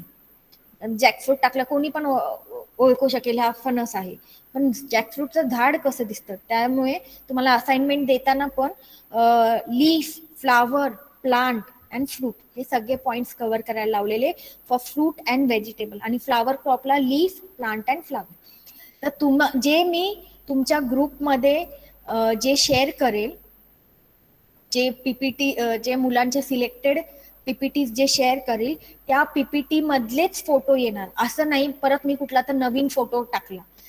त्या पीपीटी मध्ये जे फोटो असतील त्याच्यातला एखादा फोटो विचारला जाणार आणि तुम्हाला त्याच्यामधलं हे जे बॉटनिकल नेम आहे, फॅमिली आहे, तुम्हाला जे आपण पीपीटी मध्ये इन्क्लूड करायला लावलेलं होतं, method of propagation, family, botanical name, spacing पण मी विचारू शकते, कारण का फ्रूट क्रॉप्समध्ये तुम्हाला स्पेसिंग माहिती पाहिजे, तर त्याच्यातलंच तुम्हाला विचारलं जाईल. ओके, बाकी मी हे विचारणार नाही प्रॅक्टिकलसाठी, सीझन, मॅन्युअर फर्टिलायझर, इल्ड वगैरे ते नाही विचारणार. Okay, so this too we have finished. Layout and planning for planting orchard हे आपलं थेरीमध्येच झालं होतं. Okay, layout and planting system horticulture, square system, rectangular system वगैरे. Then preparation of seed beds, we did it today. Raising of seeds for horticultural crops आता आपण केलं. Raising of root stocks आपण आता केलं. Propagation techniques of major fruit crops, propagation techniques of major vegetable and flower crops हे आपण individual क्रॉप्सच्या वेळेस आपण बघितलं. किती सीड रेट आहे, किती हेक्टर मध्ये, डायरेक्ट डिबल करतो का नर्सरीमध्ये करतो का ट्रान्सप्लांटिंग करतो. व्हेजिटेबल क्रॉप्समध्ये आपण स्टोन ग्राफ्टिंग मँगो मध्ये करतो, किंवा आपण तुमचं लेअरिंग वगैरे ग्वावामध्ये करतो, सकर्स बनाना मध्ये वापरतो. हे आपण इंडिव्हिज्युअल क्रॉप्सला घेतलेलं आहे, त्यामुळे परत सेपरेट इथं घेण्याचं कारण नाही आणि आपण फार डिटेलमध्ये घेतलंय. Okay, so techniques of fruit crops we have done, propagation technique of major vegetable crops we have done. Flower crops तुम्हाला हे व्हिडिओज टाकले होते. I think, I hope at least by now you have finished these flower crops. हे बघितले का videos तुम्ही flower क्रॉप्सचे? Yes, ma'am. Yes, ma'am. Flower Yes, ma'am. Crop video recordings ह्याच्यामध्ये जा, तुम्हाला सगळे फ्लावर क्रॉप्सचे आत्ता आपल्याला जेवढी कमी टाइम आहे त्याच्यापेक्षा जास्त टाइम मध्ये हे एक्सप्लेन केले आहेत. आणि मी परत सांगितलं तेव्हा तुम्हाला हे व्हिडिओज बघून जर तुम्हाला असं वाटत असेल मॅडम हे तुम्ही क्लासमध्ये परत घ्या, हे एक्सप्लेन करता का, तर ते आपण परत वाटलंच तर घेऊ. But we don't have time to cover them in classroom. Videos are prepared in detail. Okay, so watch these videos, and if still you have any problem then you can contact me. Okay, अजून एकच minute. ते सोडून तुम्हाला अभ्यास करायला मी जी assignment पण दिली होती आधीची. Okay, assignment identification of horticultural crops, exercise number 2. In this tabular form मध्ये तुम्हाला सगळे क्रॉप्सची माहिती एकाच टाइमला दिलेली आहे. तुम्हाला खूप कन्फ्यूज होत असेल तर हे तुम्ही टॅब्युलर फॉर्म मध्ये पण पाठ करू शकता, किंवा रिव्हिजन साठी हे टॅब्युलर फॉर्म वापरू शकता. बाबा व्हरायटीज कुठल्या आहेत, कुठले पेस्ट डिजीज कॉमन आहेत ह्याच्यामध्ये, mango stem borer, stone Vivel, तुमचं बनाना मधले स्युडोस्टेम विवेल्स, ग्रेप राहिला आहे ना तुमचा, आपला ग्रेप राहिला, एक क्रॉप आपला राहिलेला आहे. तो क्रॉप तुमचं जेव्हा थेरी आणि प्रॅक्टिकल मधला गॅप, किंवा नेक्स्ट वीक मध्ये, I don't know when ever they display the time table, जेव्हा आपल्याला फ्री पिरियड भेटेल फायनल थेरीच्या आधी तुमचा हा ग्रेप क्रॉप मी कव्हर करेल. ओके, हा एकच क्रॉप आपला राहिलेला आहे. तर हे चार्ट पण तुम्ही अभ्यास करायला वापरू शकता. Flower crops, rose, chrysanthemum, aster, gladiolus, gaillardia, jasmine, all this you can use for studying. Okay, जर इन केस कुठला फ्लावर क्रॉप राहिला असेल, व्हिडिओमध्ये नसेल, तर ह्याच्यातून तुम्ही बघा, आणि नोट्स मध्ये पण दिलेलं आहे. मोस्ट ऑफ द थिंगचा सेम सॉइल काय आहे, फर्टिलायझर्स काय आहे, तुम्ही जर टेबल पण जर बघितला त्याच्यामध्ये पण तुम्हाला कळून येतं. जॅस्मिन सगळ्यांना 10, 100, 150, 100 असं तुम्ही टॅब्युलर फॉर्म मध्ये जेव्हा करता तेव्हा अभ्यास करायला पण सोपं जातं. तर this you can see. Okay, if you think PPT is easier for you to study, I have provided you with PPT also. प्रत्येक क्रॉप्सच्या PPT आहेत. कुठलं जर राहिलं असेल, हे व्हेजिटेबल क्रॉप्सचा एकच गठ्ठा केलेला आहे. सगळे पोटॅटो, अनियन, ब्रिंजल, चिली, ओक्रा, कॅबेज, तुमचे टोमॅटो हे दिलेले आहेत. कॅबेज मध्येच कॉलीफ्लावर वगैरे आहे. आजची जी PPT वॉटरमेलन, एकाच PPT मध्ये वॉटरमेलन, क्युकंबर आणि मस्कमेलन आहे. तर एकाच ग्रुपमध्ये तुमचे व्हेजिटेबल क्रॉप्स आहेत. Fruit crops we have given individual, fruit crops we have given individual quizzes. Vegetable crop la no, we don't have that much time for quiz, but still you now have understood what type of questions are asked. Mute करा सगळे, mute करा. Okay, complete notes ह्याच्यामध्ये तुम्हाला दिलेले आहेत. I think ह्याच्यामध्ये फक्त vegetable क्रॉप्सचे notes नाही आहेत, if I am correct. Fruit crops आहेत आणि डायरेक्टली फ्लावर क्रॉप्स ह्याच्यात चालू होतात. Okay, So in that case, I'm going to upload vegetable crop notes also. फक्त त्याच्यात काय करायचं, मी जे नोट्स टाकेल ते आमच्या हॉर्टिकल्चरच्या नोट्स असतील, तर त्याच्यामध्ये सगळेच व्हेजिटेबल क्रॉप्स असतील. तुम्हाला फक्त तुमच्या सिलेबसमध्ये जेवढे व्हेजिटेबल, लिफी व्हेजिटेबल आपले राहिले, ओके, तुमच्या सिलेबसमध्ये जेवढे व्हेजिटेबल्स आहेत तेवढंच फक्त आपल्याला करायचं आहे. दुसऱ्या व्हेजिटेबल्सला हात लावायचा नाही, जरी त्या नोट्समध्ये असले तरीही. परत रिपीट करते, तसं पोस्ट पण करेल.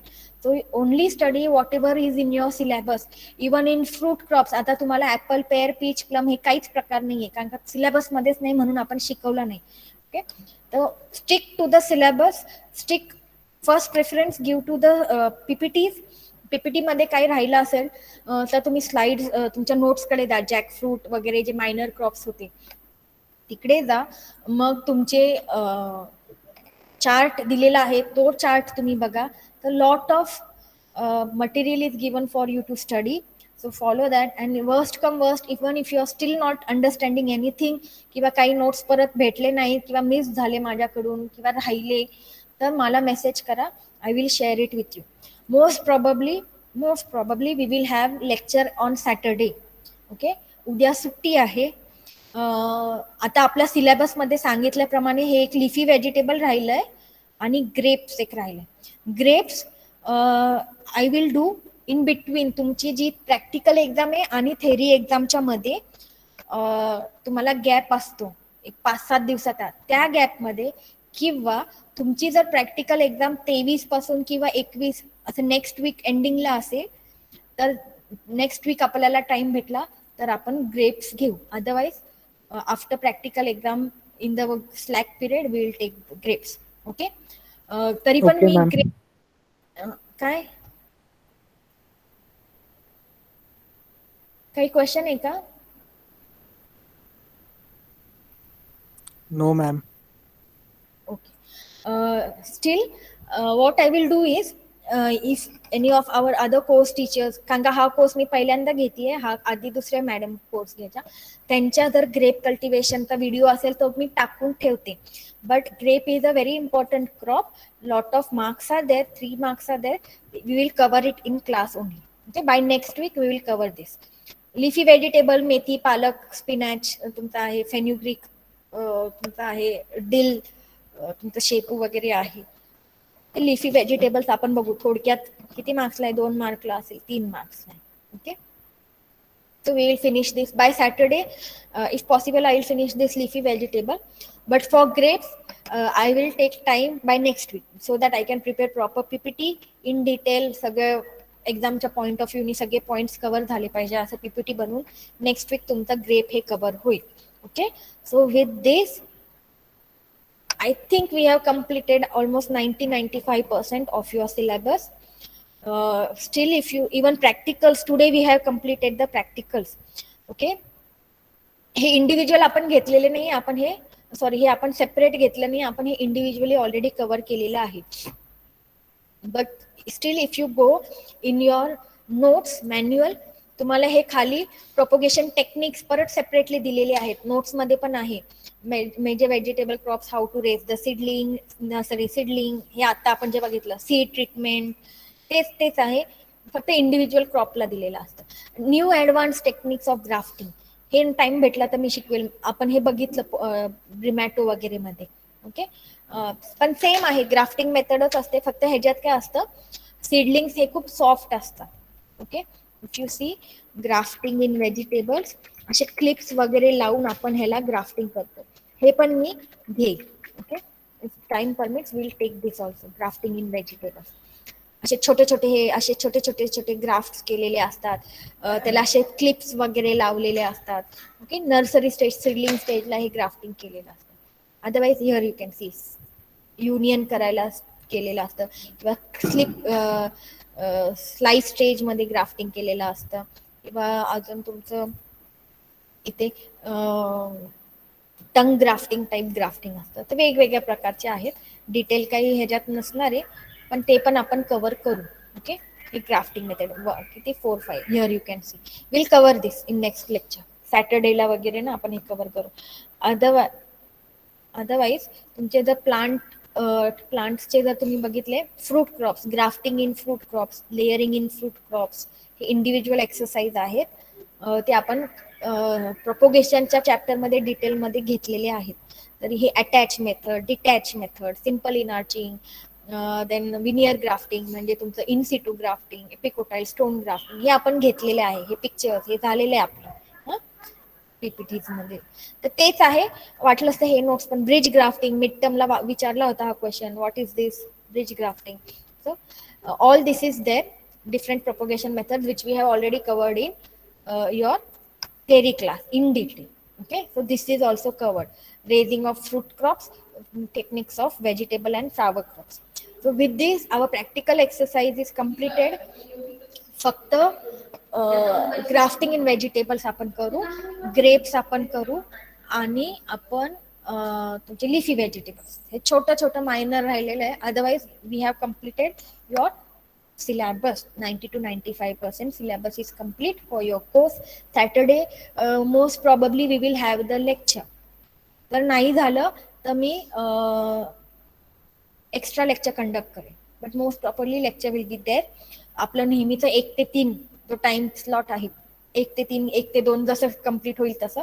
फक्त ग्रेप्सला मला वेळ लागेल. I need to make PPT, proper PPT for grapes. So next week I will complete the grapes.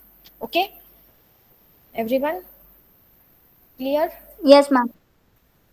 हे पण तुम्ही बघून घ्या. तुम्ही बायोटेक्नॉलॉजीचे स्टुडंट आहे. This was my hedging bank, this was my guide म्हणण्यापेक्षा मेंटर होत्या. तर हे असले तुम्ही रिसर्च बघून घ्या. तुमचे सिंगल न्यूक्लियोटाइड पॉलिमॉर्फिझम आणि ते मार्कर्स काय असतात. Since you are biotechnology students, you should know this. This is good. So without allowing the plant to fruit, you can tell the quality of the fruit by leaf, at leaf stage only.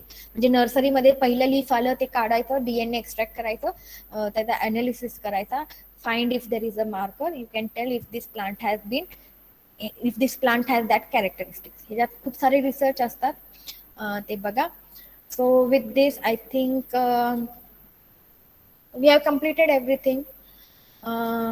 If you have any questions about today's lecture, or if you want any extra material किंवा काही explain करायचं असेल तर तुम्ही मला आत्ता सांगू शकता, किंवा परत नंतर व्हॉट्सअपवरती सांगितलं तरी चालेल. कुणाला काही डाऊट्स आहेत का, किंवा आजचं लेक्चर क्लिअर झाले का, प्रॅक्टिकल अँड व्हेजिटेबल क्रॉप्स, और if you have any other problem.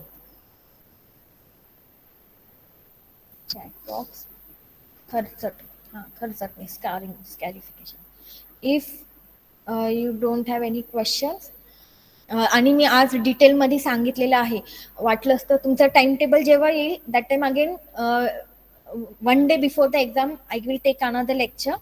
म्हणजे उद्या तुमचा हॉर्टिकल्चरचा प्रॅक्टिकलचा पेपर असेल तर आजचा पेपर झाल्यानंतर 1 तास आपण एक रिव्ह्यू लेक्चर परत ठेवणार प्रॅक्टिकलचं, ज्याच्यात सांगितलं जाईल की कशा टाईपचे क्वेश्चन्स असतात, काय पेपर पॅटर्न असेल. आपण वाटलंच तर थोडंफार ओव्हरव्ह्यू घेऊ, मिड टर्मला जसा घेतला होता, काय काय आपण कव्हर केला आहे syllabus, because you have vast syllabus. So it's better to have a revision for you. ते आपण तुमच्या पेपरच्या आदल्या दिवशी आपण करणार आहे. तर वर्स्ट कम वर्स्ट सिच्युएशन, जर मी विसरले पेपरच्या, उद्या पेपर आहे आणि आज माझा मेसेज जर तुम्हाला आला नाही एक्स्ट्रा लेक्चरचा, तर मला आठवण करून द्याल. Okay, we have to have that extra lecture so that you know how the paper will be. Spotting काय असतं, I think you already know, but from my point of view what type of spotting will be there, कसे question असतात, spotting म्हणजे काय, picture असतो त्याच्या खाली एक क्वेश्चन असतो, सब क्वेश्चन असतो, ते तुम्हाला माहिती पाहिजे. So in that way will take the lecture. आणि अजून एक मला परत हे लेआउट आणि प्लांटिंगचं remind me on Saturday 2 hours we will have the lecture on Saturday. आपलं हे प्लांटिंग सिस्टीम जे आहे त्याचे तुम्हाला प्रॉब्लेम्स घ्यायचे आहेत. सो जेणेकरून प्रॉब्लेम्सला तुम्ही फुल स्कोरिंग करता किंवा प्रॉब्लेम्स स्टुडंट्सला इझी जातात. तर आपल्याला हे प्रॉब्लेम्स घ्यायचे आहेत. तर हे मला परत आठवण करून द्या, नाहीतर एक्झामच्या आधी तुम्ही गोंधळून जा. हे प्रॉब्लेम्स असतात, एका हेक्टरमध्ये किती झाडं बसतात, एक हेक्टर म्हणजे किती गुंठा किंवा किती मीटर स्क्वेअर, स्क्वेअर सिस्टीम मध्ये किती झाडं बसतात, हे तुम्हाला एक्झामला असणार आहेत question. So Saturday we will take 1 hour this question practice will do on this questions. We will finish leafy vegetable आणि अजून काय राहिलं होतं तुमचं, ग्राफ्टिंग ऑफ व्हेजिटेबल्स एक राहिलं होतं. तो व्हॉट एव्हर इज लेफ्ट मला आठवण करून द्याल, ते आपल्याला कव्हर करायचं आहे. ठीक आहे, clear everyone? Okay. Yes, ma'am. Yes, ma'am. Yes, ma'am. So we will end our lecture today. Thank you for attending. Still, if you have any question, doubts, message me or we can discuss in next class. Okay. All right. You can leave the classroom. Happy Dasera, everyone. Tomorrow.